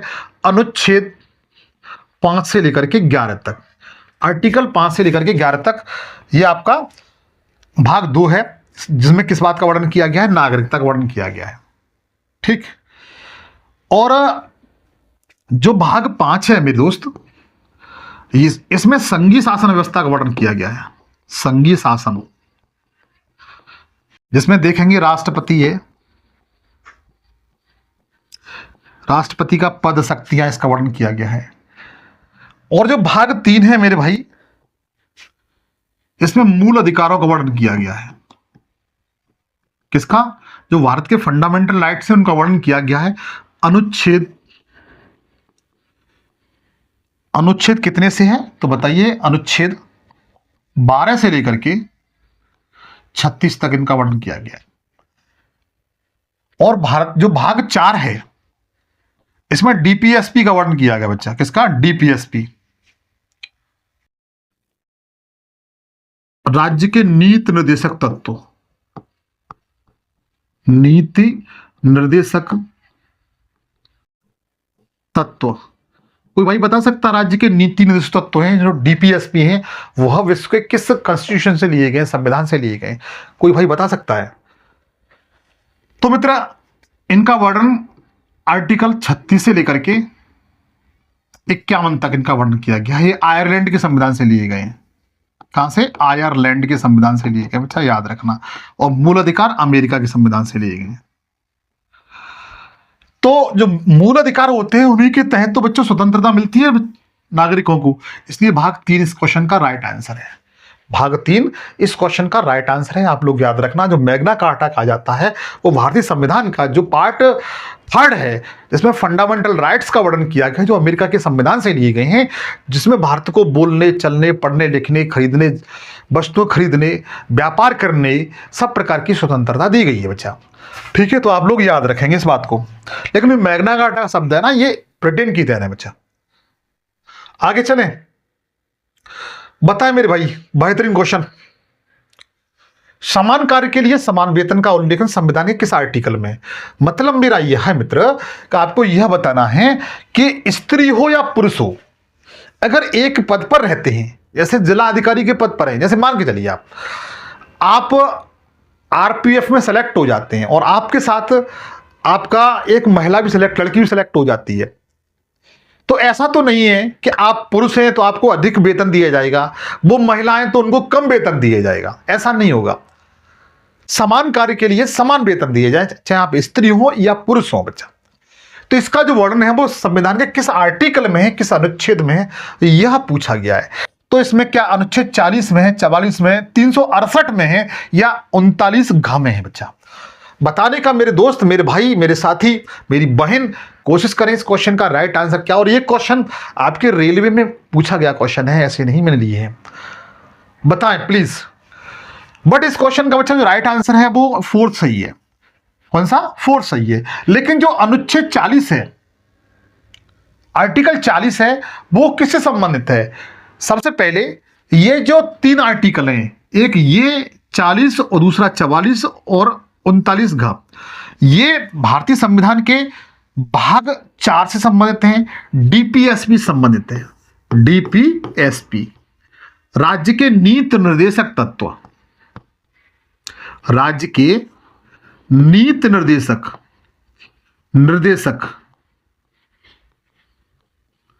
तत्व से संबंधित हैं।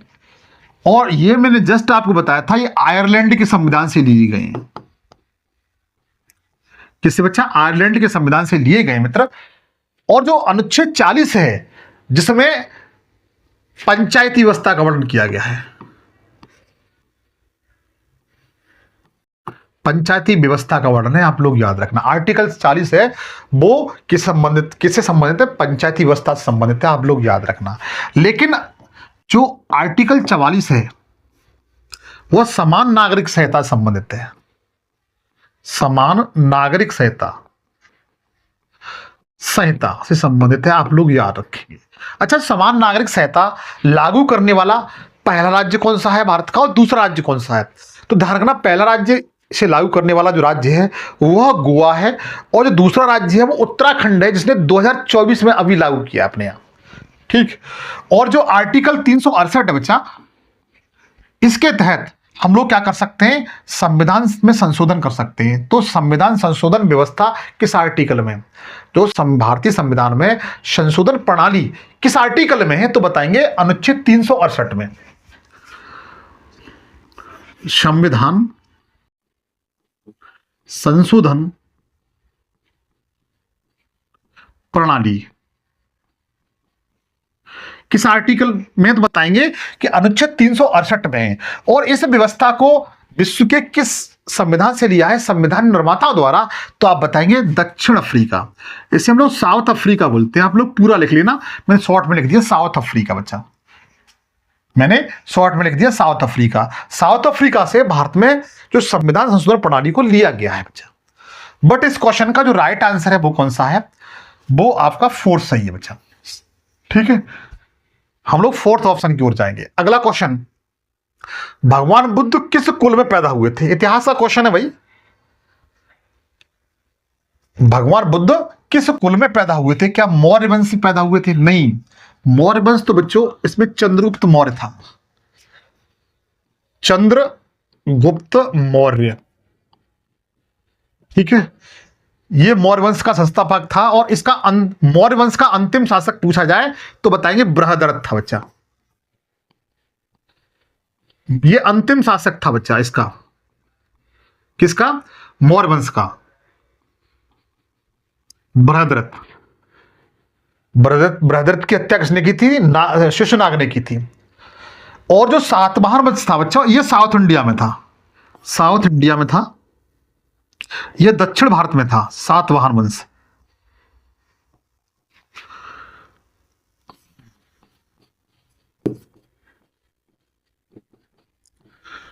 सातवाहन वंश है बच्चा, ये दक्षिण भारत में था।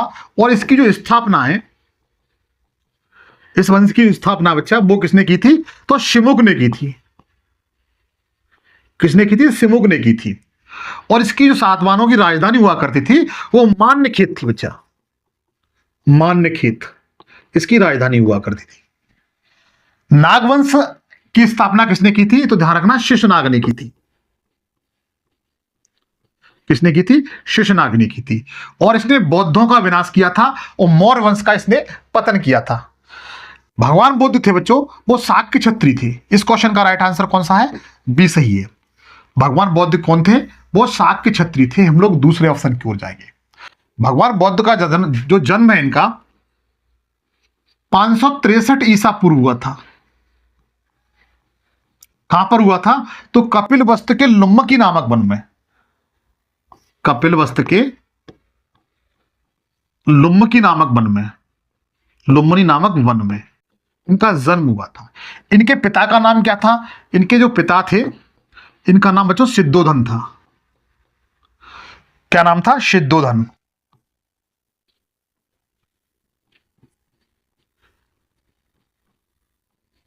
सिद्धोधन इनके पिता का नाम था। और माता का नाम क्या था? यशोदा इनकी माता का नाम था। और इनके बचपन का नाम क्या था? सिद्धार्थ इनके बचपन का नाम था बच्चे। अच्छा, आप लोग ये बताएं कि महात्मा बुद्ध को जो ज्ञान की प्राप्ति हुई थी वो किस नदी के तट पर प्राप्त हुई थी? आप उस नदी का नाम बताएं। इनको जो ज्ञान की प्राप्ति हुई थी वो किस नदी के तट पर प्राप्त हुई थी? बट इस क्वेश्चन का जो राइट आंसर बचा दूसरा सही है, आप लोग नोट कर सकते हैं। अगला क्वेश्चन, भारत पर आक्रमण करने वाला प्रथम मुस्लिम शासक कौन था? मुस्लिम आक्रमणकारी कौन सा था? भारत पर आक्रमण करने वाला प्रथम मुस्लिम आक्रमणकारी कौन था? क्या मोहम्मद बिन कासिम था बच्चा, या मोहम्मद गौरी था, गजनवी था, या मोहम्मद बिन तुगलक था? तो ये तो बच्चा नहीं हो सकता है।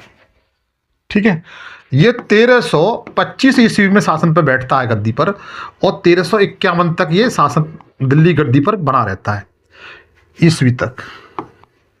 इसका जो टाइम पीरियड है वो कितना है? 1325 से लेकर 1351 तक। इसको पागल बादशाह भी कहते हैं बच्चा, पागल बादशाह के उपनाम से इसको जाना जाता है। ठीक है, भारत पर जो सबसे पहले जिस मुस्लिम आक्रमणकारी ने आक्रमण किया था उसका नाम क्या था? तो मोहम्मद बिन कासिम था। कब आक्रमण किया था? तो 713 ईस्वी में आक्रमण किया था। कहीं कहीं पर 712 भी लिखा होता है, तो इस पर आप ऐतराज नहीं जाएंगे करेंगे, ऐसा ना करें कि सर आपने बता दिया 713 12 है, आपने 13 बताया था, चलो तुम्हें कोर्ट में लेके चलता हूँ, कोर्ट कचहरी के चक्कर लगाता हूँ। ऐसा मत करना भाई। ठीक है, इसका राइट आंसर बच्चा ए सही है। अगला क्वेश्चन है, पूछा गया है आपसे और मुझसे भी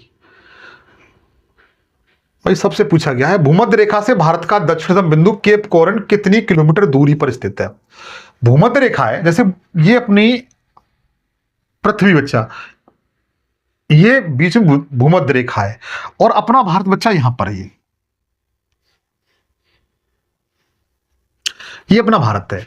पूछा गया है कि भूमध्य रेखा से भारत की दूरी है ये वाली, कौन सी वाली? ये वाली, ये वाली मैंने बाइट से दिखाया है। ये दूरी कितने किलोमीटर है? ठीक है, सबसे पहले याद रखिए जीरो अक्षांश रेखा है, ये वाली जीरो अक्षांश रेखा है, भूमध्य रेखा है। यहां से जो भारत का सबसे दक्षिणतम बिंदु है मुख्य भूमि का, जिसे हम लोग कन्याकुमारी कहते हैं। क्या कहते हैं? कन्याकुमारी। मैंने इसी सेशन बताया था, या केप कोरिन कहते हैं। वह 8 डिग्री 4 मिनट उत्तरी अक्षांश पर स्थित है। उत्तरी अक्षांश पर स्थित है बच्चा, किस पर? उत्तरी अक्षांश पर स्थित है, 8 डिग्री 4 मिनट। और यहां से भूमध्य रेखा से जो कन्याकुमारी तक की दूरी कितनी है? वो 876 किलोमीटर है बच्चा। कितनी? 876 किलोमीटर है, आप लोग याद रखना। ठीक है, ए ऑप्शन की ओर जाएंगे। ए इस क्वेश्चन का बेस्ट और राइट आंसर है। अगला क्वेश्चन पूछा गया है, विद्युत ऊर्जा का वाणिज्यिक मात्रक क्या होता है? हम लोग पता है हमारे यहाँ जो मीटर लगा होता है उसमें जो बिजली होती है वो यूनिट में मापते हैं। किसमें? यूनिट में मापते हैं। यही इसमें पूछा गया है बच्चा। हालांकि विद्युत ऊर्जा का वाणिज्यिक मात्रक होता है वो किलोवाट घंटा होता है, क्योंकि आपके मीटर में वो दिखाई देता है वो किलोवाट घंटा के रूप में बच्चा दिखाई देता है। किसमें? किलोवाट घंटा के रूप में दिखाई देता है। अगर एक यूनिट बराबर, यूनिट तो जानते होंगे ना, एक यूनिट बराबर 1 किलोवाट घंटा होता है। ठीक है, 1 यूनिट बराबर 1 किलोवाट घंटा होता है। अगर इसे हम जूल में कन्वर्ट करें इसमें, तो कैसे करेंगे? तो इसके लिए एक फॉर्मूला होता है, एक तरीका होता है। जैसे 1 यूनिट बराबर 1 किलोवाट घंटा, तो 1 किलोवाट घंटा बराबर कितना होता है? तो 1000 गुणा 60 गुणा 60 इतना होगा। उसके बाद ये हो जाता है लगभग 36, 1 2 3 4 5, 1 2 3 4 5। तो इस तरीके से हम लिखेंगे, तो इसको हम ऐसे भी लिख सकते हैं 3.6 इंटू 10⁻⁶। ये जूल में आ गया बच्चा, किसमें, जूल में आ गया। ठीक, बट इस क्वेश्चन का राइट आंसर क्या है, 4 सही है। आगे चलिएगा, अगला क्वेश्चन बेहतरीन क्वेश्चन, अगला क्वेश्चन बेहतरीन क्वेश्चन पूछा गया, पंचायती राज व्यवस्था को किस संविधान संशोधन के माध्यम से संबोधित किए, संवैधानिक दर्जा दिया गया था। ये बच्चों संवैधानिक दर्जा लिखा हुआ है, क्या लिखा हुआ है, संवैधानिक दर्जा, धानिक दर्जा दिया गया था। यह पूछा गया बच्चा, क्या 42वें संविधान संशोधन द्वारा। तो 42वें संविधान संशोधन के माध्यम बच्चा मैंने यह बताया था कि यह भारत का लघु संविधान है, इसे मिनी कॉन्स्टिट्यूशन कहते हैं, मिनी कॉन्स्टिट्यूशन कहते हैं, मिनी संविधान कहते हैं इस बच्चा से याद रखना। ठीक है, और ये जो 42वां संविधान संशोधन था, यह स्वर्ण सिंह समिति द्वारा लाया गया था, स्वर्ण सिंह समिति द्वारा लाया गया था। इस बात को भी आप लोग याद रखना। 44वां संविधान संशोधन इंपोर्टेंट है, जो आपका संपत्ति का अधिकार था, राइट टू प्रॉपर्टी का अधिकार था, वो इसी के तहत हटा दिया गया बच्चा। ठीक है, संपत्ति का अधिकार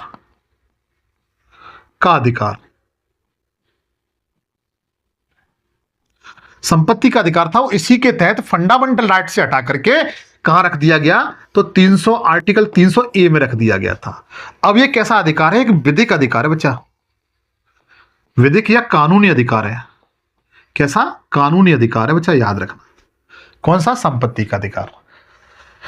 73वां संविधान संशोधन, कौन सा, 73वां संविधान संशोधन 1992। इसी के माध्यम से क्या हुआ था कि ग्रामीण क्षेत्र में, ग्रामीण स्तर पर पंचायती राज व्यवस्था की शुरुआत हुई थी। किसके माध्यम से, 73वें संविधान संशोधन के माध्यम से। और इसी के माध्यम से बच्चा भारतीय संविधान में क्या 11वीं अनुसूची जोड़ी गई थी, 11वीं अनुसूची जोड़ी गई थी। ठीक है, आपने प्रधानी के चुनाव वगैरह सुने होंगे, अगर गांव से बिलोंग करते हैं, प्रधान को 29 विषयों पर अधिकार होता है, इस बात को ध्यान रखना। ठीक है, और ये जो 73वां संविधान संशोधन 1992 में पेश किया गया था, लेकिन ये लागू कब हुआ था, ये पूछा जाता है। तो ध्यान रखना, 24 अप्रैल 1993 में लागू हुआ था बच्चा। इसलिए 24 अप्रैल को हम लोग राष्ट्रीय पंचायत दिवस मनाते हैं। क्या मनाते हैं, राष्ट्रीय पंचायत दिवस मनाते हैं। प्लीज सेशन को शेयर जरूर करें, ये मेरी गुजारिश है आपसे, और आप ईमानदारी से ऐसा करेंगे, क्योंकि मैं आपके लिए इतनी शिद्दत से मेहनत कर रहा हूं। इस क्वेश्चन का जो राइट आंसर वो तीसरा सही है। 74वां जो संविधान संशोधन बच्चा, जो 1993 में आया था, 74वां ये वाला, इसके तहत शहरी निकाय चुनावों का वर्णन किया गया था, और वहां पर जो महापौर होता है उसे 18 विषयों पर अधिकार प्राप्त होता है, और मोस्टली 10 लाख की जनसंख्या पर एक महापौर का चुनाव किया जाता है। ठीक है, और इसी के 74वें संविधान संशोधन के तहत 12वीं अनुसूची जोड़ी गई थी। कौन सी, 12वीं अनुसूची जोड़ी गई थी, आप लोग याद रखेंगे।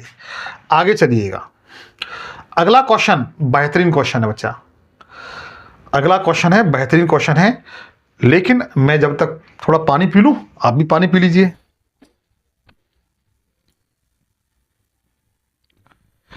हाँ तो मित्रों, सिल्वर क्रांति किससे संबंधित है, क्वेश्चन पूछा गया है, और ये आपके रेलवे के एग्जाम में आया हुआ क्वेश्चन है। सिल्वर क्रांति वो किससे संबंधित है, क्या टमाटर से संबंधित है, अंडे से, दालों से, या पेट्रोलियम से। अगर जानते हैं तो बताएं कि सिल्वर क्रांति है वो किससे संबंधित है, जरा बताने का प्रयास करें। बट मैं आपको बताना चाहता हूं आपकी जानकारी के लिए कि सिल्वर क्रांति है, इसे हम लोग रजत क्रांति कहते हैं, या अंडा उत्पादन संबंधित है, इसे हम लोग रजत क्रांति कहते हैं। क्या कहते हैं मित्र, रजत क्रांति कहते हैं। यह आपके अंडे उत्पादन संबंधित है। अच्छा, जो कृषि संबंधित कुछ महत्वपूर्ण क्रांतियां हैं जो आपके एग्जाम में पूछी जाती हैं यार, उनको नोट कर लीजिएगा। जैसे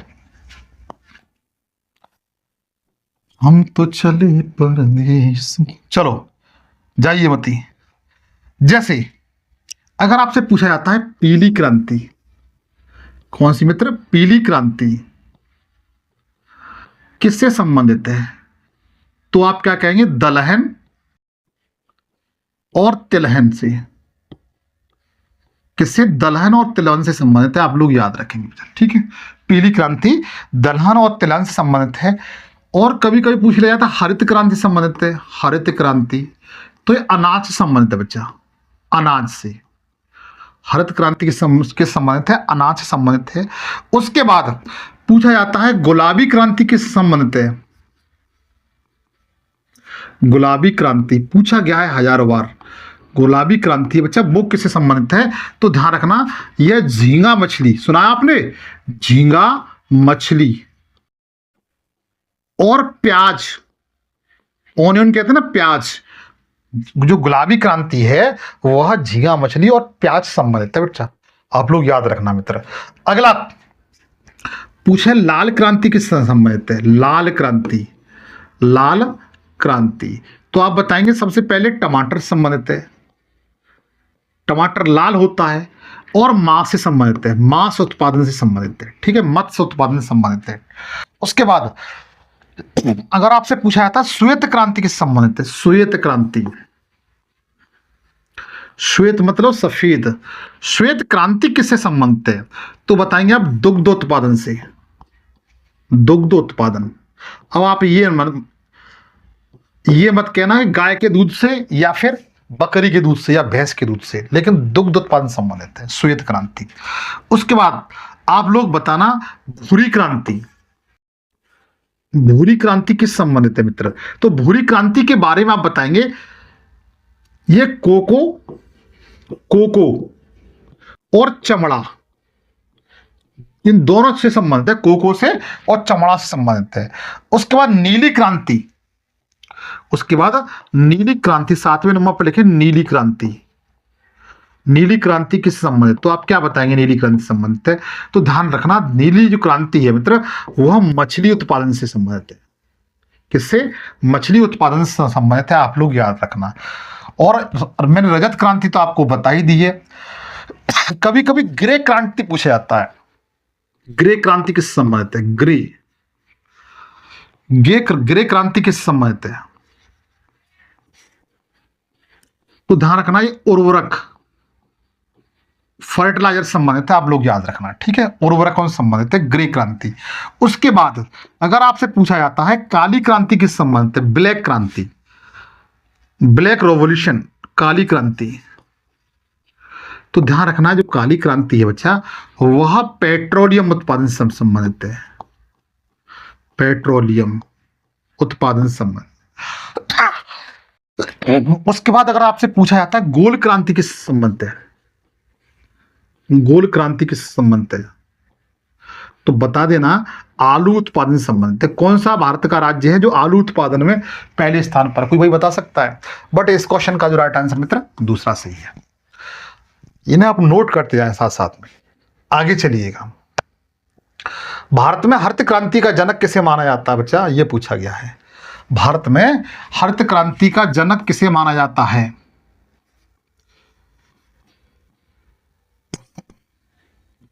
सत्तर कर लीजिए। भारत में हरित क्रांति की शुरुआत जब हुई थी 1967 से लेकर के 1970 तक, और डॉक्टर एम.एस. स्वामीनाथन को, जिनकी मृत्यु लास्ट ईयर हुई है 2024 में, और इन्हें भारत में मरणोपरांत भारत रत्न भी दिया गया बच्चा। क्या दिया गया है? भारत रत्न दिया गया, इनको याद रखना। 2024 में इनकी मृत्यु हुई थी, मरणोपरांत इन्हें भारत रत्न दिया गया है। भारत में हरित क्रांति का जनक किसे कहा जाता है? तो ध्यान रखना डॉक्टर एम.एस. स्वामीनाथन को कहा जाता है। और इन्होंने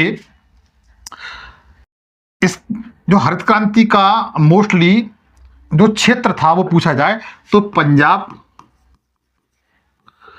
प्लस पश्चिमी उत्तर प्रदेश, पश्चिमी यूपी, वेस्ट यूपी और हरियाणा भी इसमें, ठीक। और ये जो हरित क्रांति थी वह मोस्टली किससे संबंधित थी? गेहूं से प्लस चावल से, इनसे संबंधित थी। अगर आपसे पूछा जाता है कि विश्व में हरित क्रांति का जनक किसे कहा जाता है किसमें बच्चा? विश्व में। तो विश्व में हरित क्रांति का जनक डॉक्टर एस वर्गीस कुरियन को कहा जाता है। विश्व में हरित क्रांति का जनक, हरित क्रांति का पिता किसे कहा जाता है? तो ध्यान रखना, डॉक्टर एस वर्गीस कुरियन को कहा जाता है बच्चा, ठीक है। और ये कहां के रहने वाले थे? तो यूएसए के रहने वाले थे। और इनका जो कार्य क्षेत्र था, जो शोध क्षेत्र था, वो क्या था बच्चा? तो ध्यान रखना, मैक्सिको था। मैक्सिको। इन्होंने किसकी खोज की थी? तो जो गेहूं की बोनी प्रजाति, गेहूं की बोनी प्रजाति, गेहूं की बोनी प्रजाति की बच्चा इन्होंने खोज की थी, ठीक है। तो आप लोग याद रखेंगे, इस क्वेश्चन का पहला बिल्कुल राइट आंसर है। आगे चलें। पूछा गया है जायकवाड़ी परियोजना किस राज्य से संबंधित है? जो जायकवाड़ी परियोजना मित्र, ये किस राज्य से संबंधित है, यह पूछा गया है। बताइए अगर जानते हैं जायकवाड़ी परियोजना किस राज्य से संबंधित है। सबसे पहले आपको यह पता होना चाहिए कि जो जायकवाड़ी परियोजना वो किस नदी पर स्थित है। तो बताना चाहता हूं, जायकवाड़ी परियोजना है, ये एक सिंचाई परियोजना है। सबसे पहली बात, कैसी? सिंचाई परियोजना है।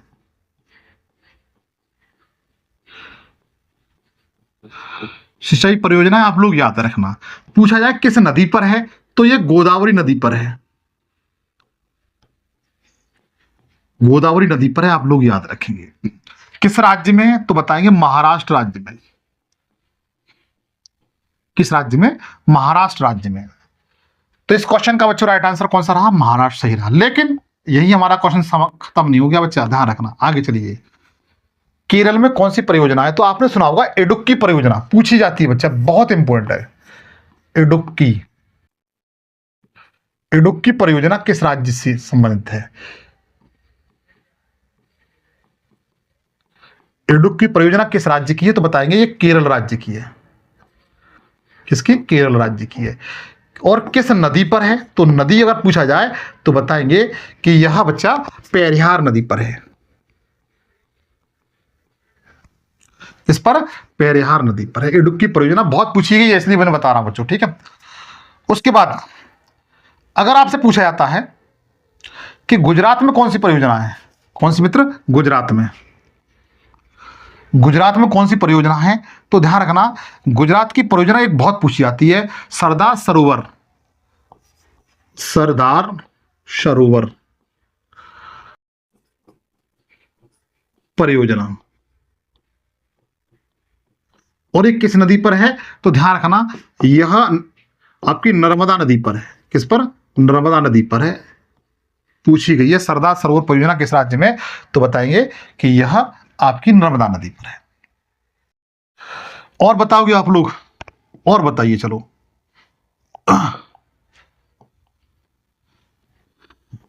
अलमाटी बांध, अलमाटी बांध किस नदी पर है? कोई भाई बताए अलमाटी बांध किस नदी पर है? तो ध्यान रखना, अलमाटी बांध है मित्र, ये पूछा गया है, वेरी वेरी इंपॉर्टेंट है और रेलवे का बहुत इंपॉर्टेंट, 100% इंपॉर्टेंट है अलमाटी बांध, ठीक है। अलमाटी बांध है वो किस नदी पर है? तो अलमाटी बांध है बच्चा, वो कृष्णा नदी पर है। किस नदी पर है? कृष्णा नदी पर है, पूछा जा सकता है, ठीक है। और किस राज्य में है? तो ध्यान रखना, ये राज्य पूछा गया कर्नाटक राज्य में। इनको 100% याद रख लें, अलमाटी बांध को। और एक और बांध याद रख लें बच्चा, मैटूर बांध। मैटूर, मैटूर बांध किस नदी पर है?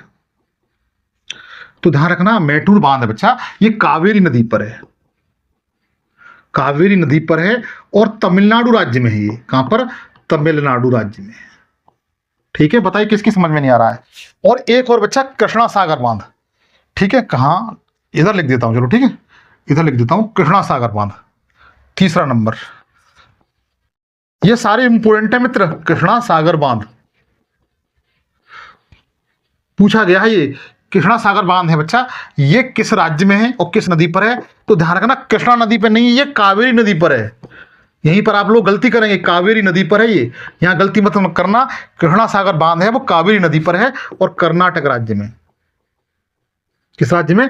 कर्नाटक राज्य में, आप लोग याद रखोगे, ठीक है। बट इस क्वेश्चन का राइट आंसर बच्चों कौन सा है? फोर्थ सही है। आगे चलते हैं। आगे चलिए। पूछा गया तूतीकोरी बंदरगाह किस राज्य का है? तूतीकोरी बंदरगाह है वो किस राज्य का है? तो बताना चाहता हूं भारत में 13 बड़े बंदरगाह हैं। कितने? 13 बड़े बंदरगाह हैं, जिसमें एक तूतीकोरी भी बच्चा बंदरगाह है। ठीक है, इसमें एक तूतीकोरी भी है। अगर आपसे पूछा जाता है गुजरात में कौन सा बंदरगाह है, तो गुजरात का बंदरगाह बताइए। कांडला बंदरगाह है, जो एक ज्वारी बंदरगाह बच्चा। कैसा? ज्वारी बंदरगाह पहला हो गया। दूसरा बंदरगाह देखें तो बताना, मुंबई बंदरगाह। ठीक है, और तीसरा जो महाराष्ट्र में ही है उसका नाम क्या है? नेवा से आप बोलते हैं, लेकिन वर्तमान में उसका नाम बदलकर क्या कर दिया गया है, तो बता सकते हैं जवाहरलाल नेहरू बंदरगाह।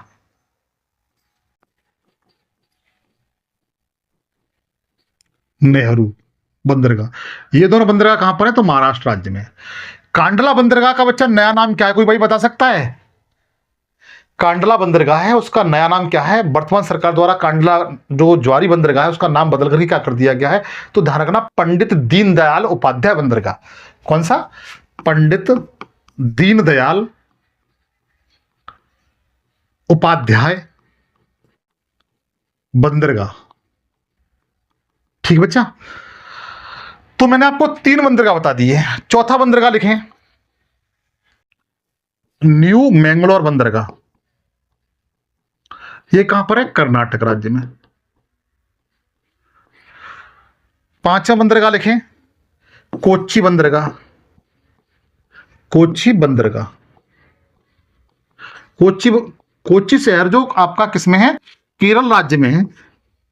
और कोच्चि शहर को बच्चा ध्यान रखना, अरब सागर की रानी भी कहा जाता है, केरल शहर, कोच्चि शहर को। ठीक है, मैंने 5 बता दिए। 6वां नंबर लिखिए, तमिलनाडु में। तमिलनाडु में कौन कौन से बंदरगाह हैं? तो तमिलनाडु में सबसे पहले लिखें तूतीकोरी। तूतीकोरी बंदरगाह, तूतीकोरी बंदरगाह है। एन्नोर बंदरगाह है, एन्नोर बंदरगाह है, और चेन्नई बंदरगाह है। ये तीनों आपके कहां पर हैं? तमिलनाडु राज्य में। उसको 9 पे लिखें आप लोग पारादीप बंदरगाह। चलो वो लिख, विशाखापट्टनम लिख लीजिए। ठीक है, क्रम से चलते हैं। विशाखापट्टनम, विशाखापट्टनम बंदरगाह ये कहां पर बच्चा? तो आंध्र प्रदेश में है। कहां पर मित्र? आंध्र प्रदेश में है। 10वें नंबर बंदरगाह कौन सा है, तो बताइए। पारादीप बंदरगाह। पारादीप बंदरगाह ये कहां पर है? तो पारादीप बंदरगाह बच्चा ये उड़ीसा राज्य में है। कहां पर? उड़ीसा राज्य में है। उसके बाद कलकत्ता बंदरगाह। कलकत्ता बंदरगाह ये कहां पर है, तो बताएंगे पश्चिम बंगाल में। और 12 बंदरगाह यहां लिख लीजिए। 12 बंदरगाह है हल्दिया बंदरगाह। हल्दिया बंदरगाह ये कहां पर है? यही पश्चिम बंगाल में है। लास्ट कौन सा रह गया बताइए? पोर्ट विलियर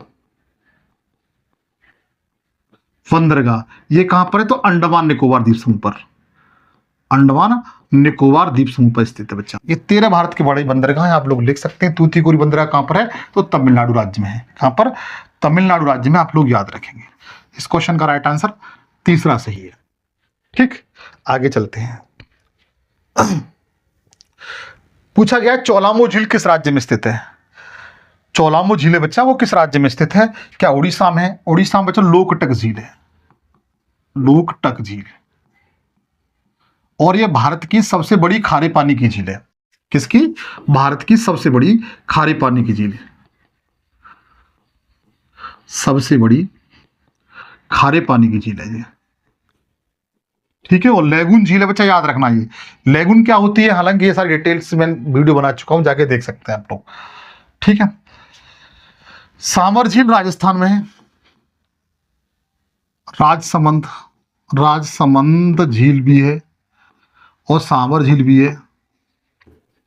ये कहां पर है? और सांवर झील भारत की परसेंटेज की दृष्टि से सबसे ज्यादा लवणता वाली झील है।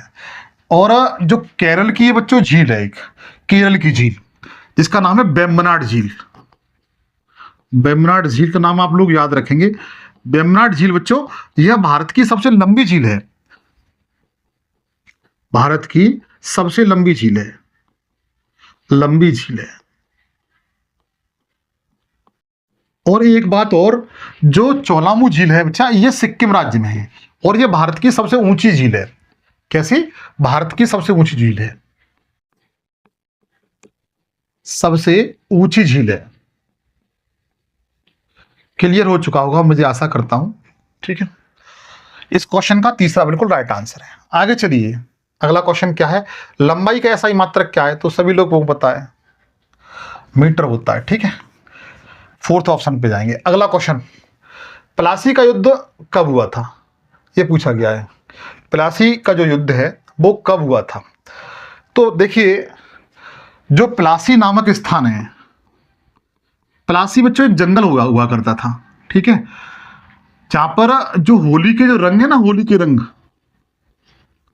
होली के रंग, वो प्लासी का जो फूल होता था उससे होली के रंग बनाए जाते थे। और जो प्लासी नामक जो स्थान है, जो मैदान है, यह वेस्ट बंगाल में है, वेस्ट बंगाल में है, वेस्ट बंगाल के मुर्शिदाबाद में। कहां पर? मुर्शिदाबाद जिला है उसमें स्थित है ये। ठीक है, प्लासी का जो युद्ध है बच्चा, वो 23 जून 1757 को हुआ था। कब हुआ था? 23 जून 1757 को हुआ था। आप लोग याद रखना, इसमें एक तरफ बंगाल का नवाब था, बंगाल का नवाब, उस नवाब का नाम क्या था? तो सिराजुद्दौला। क्या नाम था मित्र? सिराजुद्दौला उसका नाम था। एक तरफ सिराजुद्दौला था और सिराजुद्दौला को साथ दे रहे थे कौन कौन? इसका जो साथ दे रहे थे, जो नवाब था, इसका साथ दे रहे थे फ्रेंच साथ दे रहे थे। और इसका ही एक सेनापति था जिसका नाम क्या था? मीर जाफर। इसका नाम क्या था? मीर जाफर। ये इसका सेनापति था, लेकिन ये अंग्रेजों से जाकर मिला था। ठीक है, तो इसने ये धोखा दे दिया था मीर जाफर ने। और दूसरी तरफ कौन थे? तो ईस्ट इंडिया कंपनी थी, ईस्ट इंडिया कंपनी थी। ठीक है, और ईस्ट इंडिया कंपनी में कौन सैनिक था प्रमुख? तो बता सकते हैं, क्लाइव था। कौन था? क्लाइव। क्लाइव से ये जाकर के मिल गया और उसके बाद ये आपस में कहा मिले? यहां पर प्लासी नामक स्थान पर ये आपस में आके मिलते हैं और छोटा सा एक युद्ध होता है। इसमें सिराजुद्दौला वहां से निकल आता है और इसमें अंग्रेजों के साथ एक संधि हो जाती है इसकी, और इसको हटा करके, सिराजुद्दौला को हटा करके मीर जाफर को बंगाल का नवाब बना दिया जाता है। ठीक, तो आप लोग याद रखना, अंग्रेजों की सबसे पहले यह जीत का पहला एक कदम था। आगे चलिए, अगला क्वेश्चन, भारत में प्रथम रेलगाड़ी कब चलाई गई थी? भारत में प्रथम रेलगाड़ी कब चलाई गई थी, यह पूछा गया है। कोई भाई बता सकता है भारत में प्रथम रेलगाड़ी कब चलाई गई थी? 1850 में, 1852 में, 1853 में, 1854 में? जरा बताने का प्रयास करें, इस क्वेश्चन का राइट आंसर क्या हो सकता है? इस क्वेश्चन का राइट आंसर क्या हो सकता है? भारत में प्रथम रेलगाड़ी कब चलाई गई थी, बताएं। तो ध्यान रखना, 16 अप्रैल 1953 में प्रथम रेलगाड़ी चलाई गई थी। डलहौजी उस समय भारत का गवर्नर जनरल हुआ करता था, वायसराय हुआ करता था डलहौजी।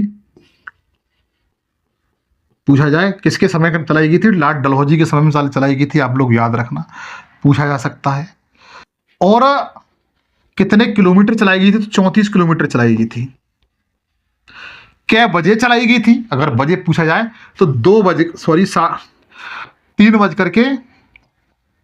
3:30 पर चलाई गई थी। पहुंची कब थी? तो ध्यान रखना, यह 4:45 पहुंची थी। कहां से कहां तक चलाई गई थी? तो मुंबई से ठाणे के बीच, मुंबई से ठाणे के बीच 3:30 बजे, मुंबई से शुरू हुई थी 3:30 बजे और 4:45 पर ठाणे पहुंच गई थी। इसमें टोटल 400 यात्री थे। कितने? 400 यात्री थे। ठीक, आप लोग याद रखना, कितने? 400 यात्री थे। और इसमें टोटल कोच कितने लगे, डिब्बे कितने लगे थे? तो 14 डिब्बे लगे थे बच्चा। ठीक है, कितने? 14 डिब्बे लगे थे। और जब ये शुरू की गई थी 3:30 बजे, तो 21 तोपों की क्या दी गई थी? सलामी दी गई थी बच्चा। ठीक है, बट इस क्वेश्चन का राइट आंसर कौन सा है? तीसरा सही है, 16 अप्रैल 1953 को बचा। आगे चलिए, पूछा गया है धान की खेती से कौन सी गैस निकलती है? धान की खेती से कौन सी गैस निकलती है? क्या नाइट्रोजन निकलती है, हाइड्रोजन निकलती है, मीथेन निकलती है, या फिर ऑक्सीजन निकलती है? तो ध्यान रखना CH4 मीथेन निकलती है बच्चा। कौन सी? मीथेन निकलती है, और मीथेन को हम क्या कहते हैं? CH4 कहते हैं। धान की खेती देखा होगा आपने, धान के खेत होते हैं उसमें से गंध आती है, वो किसकी आती है? मीथेन की आती है। और मीथेन गैस कहाँ से निकलती है? तो ध्यान रखना, जो पशु जुगाली करते हैं ना, पशु जुगाली करते हैं, पशु जुगाली करते हैं, वहां से भी मीथेन गैस निकलती है बच्चा। ठीक है, और दिखने में हरी होती है, ग्रीन होती है। तो इस क्वेश्चन का जो राइट आंसर कौन सा है? वो तीसरा सही है, आप लोग याद रखोगे। आगे चलिएगा, पूछा गया है यूनेस्को, एक शब्द लिखा हुआ है यूनेस्को।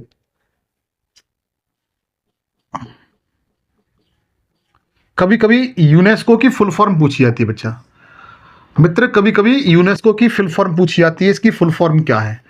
तो देखो, यू से होता है यूनाइटेड, एन से होता है नेशन। ये क्यों होता है? क्योंकि यूनाइटेड नेशन की बच्चा ये क्या है? संस्था है। ई से क्या होता है? एजुकेशन होता है, एजुकेशन। एस से क्या होता है? साइंस होता है, SCIENCE।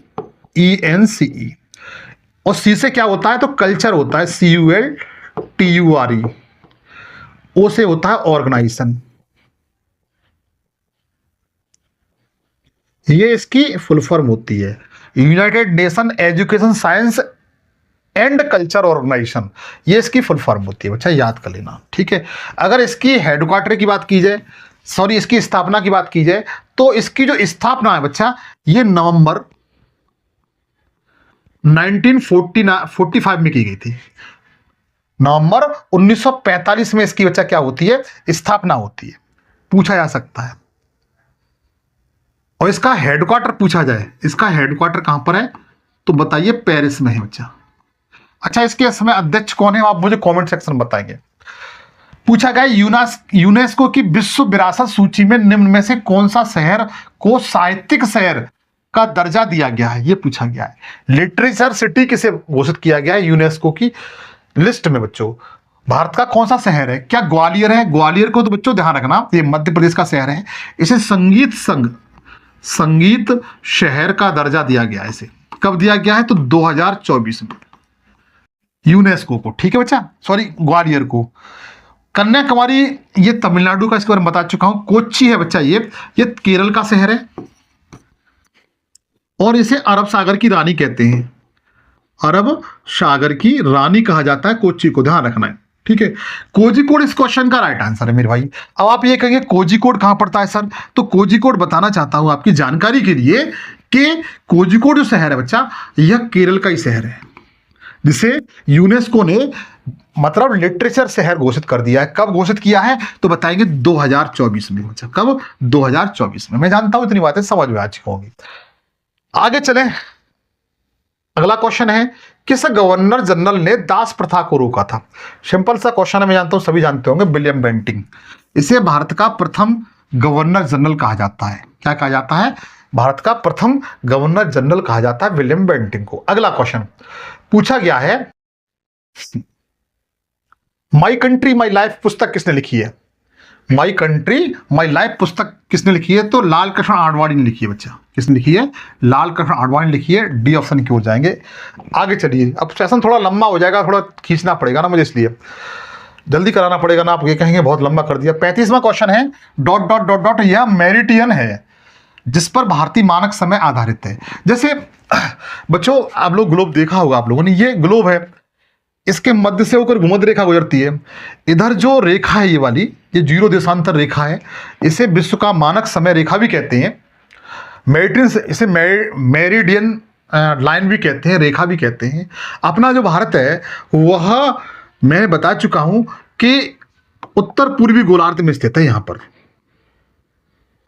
ठीक है, अपना भारत है, ये 0 देशांतर रेखा है, और जो भारत के मध्य से होकर जाती है, जिसके माध्यम से भारत का समय डिसाइड होता है, वो 82.5 डिग्री रेखा है। इस तरीके से कौन सी है? 82.5 डिग्री। अब भारत पूर्वी दिशा की ओर है, तो क्या लिखेंगे? पूर्वी देशांतर। पूर्वी देशांतर रेखा है, तो 82.5 है जो इसके माध्यम से भारत का समय डिसाइड होता है, वह कितने डिग्री पर है? तो 82.5 पूर्वी देशांतर पर है। ठीक है, तो इस क्वेश्चन का ये राइट आंसर होगा बच्चा। अच्छा, एक क्वेश्चन और याद रखना, जो भारतीय मानक समय रेखा है ये वाली, यह भारत के कितने राज्यों से होकर गुजरती है? राज्य पूछे जाए कि कितने राज्यों से होकर गुजरती है, तो आप राज्य बताइए कितने राज्यों से होकर गुजरती है? तो 5 राज्यों से गुजरती है। पहला क्वेश्चन, कौन कौन से गुजरती है? तो यूपी अपना पहला है, उत्तर प्रदेश जो जनसंख्या में सबसे आगे है, दूसरा नंबर है मध्य प्रदेश एमपी, ठीक है, तीसरा नंबर कौन सा है? छत्तीसगढ़ है, चौथा नंबर कौन सा है? उड़ीसा है, पांचवा नंबर कौन सा है? तो आंध्र प्रदेश है, एपी है बच्चा। आप इनको याद रख सकते हो, ठीक है, बड़ा गहराई से याद कर लेना, क्वेश्चन पूछे जाते हैं। आगे चलिएगा बच्चों, आज आप मैं 40 सवाल करा दूं, 50 में क्योंकि सेशन ज्यादा लंबा हो जाएगा, 40 सवाल करा देते हैं, ठीक है। पृथ्वी के आवरण में गैसों के साथ मिश्रित पिघले हुए पदार्थ को क्या कहते हैं? पृथ्वी के आवरण में गैसों के साथ मिश्रित पिघले हुए पदार्थ को क्या कहते हैं? जैसे ये अपनी पृथ्वी बच्चा, ये मैंने एक पीस उठा लिया, ठीक है, और ये 3 भागों में बटी हुई है। पहला भाग क्रस्ट है, और जो दूसरा वाला भाग है ये वाला,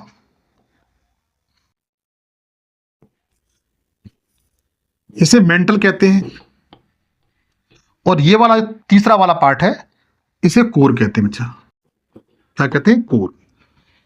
ध्यान दीजिएगा, पूछा गया है पृथ्वी के आवरण में, आवरण मतलब अंदर, गैसों के साथ, गैसें भी हैं इस तरीके से, और बड़े बड़े मिट्टी के खनिज पदार्थ भी हैं इस तरीके से। जब ये इस तरीके से निकलते हैं, इस तरीके से यूं यूं यूं ज्वालामुखी के रूप में विस्फोट करते हैं इस तरीके से, तो पूछा ये गया है मिश्रित पिघले हुए पदार्थों को क्या कहते हैं?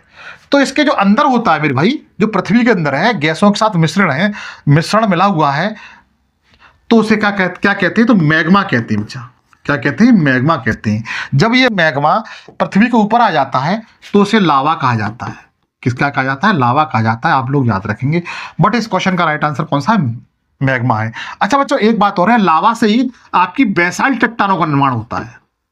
किससे? बेसाल्ट चट्टानों का निर्माण होता है, और बेसाल्ट चट्टानें बच्चों काली मिट्टी का निर्माण करती हैं। किसका? काली मिट्टी का निर्माण करती हैं, और काली मिट्टी को बच्चों रेगुर मिट्टी कहते हैं, रेगुर मिट्टी कहते हैं। इसे कपासी मिट्टी भी कहते हैं। कैसी? कपासी मिट्टी भी कहते हैं, और इसे कपासी मिट्टी होगी, रेगुर मिट्टी हो गई। अच्छा, अंतरराष्ट्रीय स्तर पर जो काली मिट्टी है उसे किस नाम से जाना जाता है? काली मिट्टी को अंतरराष्ट्रीय स्तर पर किस नाम से जाना जाता है? तो ध्यान रखना, चेरोलिज्म। किस नाम से? चेरोलिज्म। चेरोलिज्म के नाम से जाना जाता है, ठीक है। ये पूछा गया क्वेश्चन है, इसलिए मैंने बताने का प्रयास किया है, बट इस क्वेश्चन का राइट आंसर कौन सा है? तो 4 सही है मेरे भाई। अगला क्वेश्चन, चला ध्यान दीजिएगा, पूछा गया है जिस तरह बैरोमीटर दाब से संबंधित है उसी तरीके से सिस्मोग्राफ का संबंध किससे है? ठीक है, तो ध्यान दीजिए, जो तापमान होता है वो पायरोमीटर मापा जाता है, पायरोमीटर मापा जाता है। जो उच्च तापमान होता है वो किस मापते हैं? पायरोमीटर मापते हैं। और जो आर्द्रता होती है मेरे भाई उसे किस मापते हैं? तो हाइग्रोमीटर में, हाइग्रोमीटर में।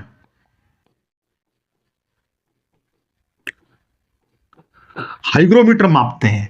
आर्द्रता को किस मापते हैं? हाइग्रोमीटर मापते हैं, ठीक है। और जो सिस्मोग्राफ है, सिस्मोग्राफ किस मापते हैं? तो भूकंप किस मापा जाता है? किस यंत्र द्वारा? तो सिस्मोग्राफ द्वारा। इसलिए हम लोग ए ऑप्शन की ओर जाएंगे बच्चों। हालांकि इसकी यूनिट होती है मरकरी और रिएक्टर होता है, उसको मैं आगे बताऊंगा क्योंकि सेशन लंबा हो जाएगा ज्यादा यार। निम्नलिखित में से कौन सी भारतीय संविधान की एक विशेषता नहीं है? ध्यान रखना, संघवाद ये भारतीय संविधान की विशेषता है। सरकार का संसदीय स्वरूप बिल्कुल ब्रिटेन के संविधान से लिया गया है। मूल अधिकार हमारे संविधान में है, लेकिन सामंतशाही व्यवस्था ये नहीं है बच्चों। डी ऑप्शन की ओर जाएंगे। डी इस क्वेश्चन का बेहतर और राइट आंसर है। अगला क्वेश्चन पूछा गया है, संविधान सभा ने किस दिन भारत के राष्ट्रीय ध्वज को अपनाया था? तो ये जो अपनाया गया था राष्ट्रीय ध्वज को मेरे भाई, वो 22 जुलाई, वेरी वेरी इंपॉर्टेंट क्वेश्चन है, याद रखना बच्चा, 22 जुलाई 1947 में अपनाया था। और जो राष्ट्रीय ध्वज है, राष्ट्रीय ध्वज में अपने भारतीय तिरंगे में सबसे पहले इसका डिजाइन किसने किया था, इसका निर्माण किसने किया था? भारतीय तिरंगे का जो निर्माता था वो कौन था? तो ध्यान रखना उनका नाम जो था वो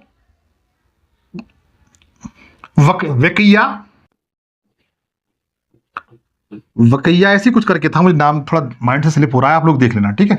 बट इस क्वेश्चन का जो राइट आंसर है वो 22 सही है। अगला क्वेश्चन पूछा यह गया है, भारतीय संविधान में शामिल मौलिक कर्तव्यों से संबंधित खंड अंकित किया गया, मतलब कहां से लिया गया? जो मौलिक कर्तव्य हैं, कौन से बच्चा मौलिक कर्तव्य, वो कहां से लिए गए? क्या इंग्लैंड से, यूएसएसआर से, जर्मनी से या यूएसए से? तो जर्मनी से मित्र ध्यान रखना क्या लिया गया है, तो राष्ट्रीय आपातकाल, राष्ट्रीय आपातकाल जर्मनी से क्या लिया गया है, राष्ट्रीय आपातकाल लिया गया है, ध्यान रखना, ठीक है। और राष्ट्रीय आपातकाल हमारे यहाँ कितने प्रकार के? 3 प्रकार से, ठीक है। ये जर्मनी से लिया गया, लेकिन जो मौलिक कर्तव्य हैं वो कहां से लिए गए? यूएसएसआर से लिए गए, दूसरे ऑप्शन के हो जाएंगे। तो बच्चों ये छोटा सा मेरा सेशन था रेलवे की जो तैयारी कर रहे हैं उन भाई बहनों के लिए। उम्मीद और आशा करता हूं ये सेशन आपको जरूर अच्छा लगा होगा। तो प्लीज़ गुजारिश मेरी यह है कि इस सेशन को कम से कम 10 दोस्तों के साथ शेयर जरूर करते हैं, इसलिए गुजारिश करता हूं। सेशन अच्छा लगा हो तो लाइक करें। मैंने जिन जिन क्वेश्चन का आंसर पूछा है, कॉमेंट्स में पूछा गया है, उन्हें ज़रा बताने का प्रयास करें। फिर आपसे जल्द मुलाकात होगी, तब तक के लिए जय हिंद, जय भारत।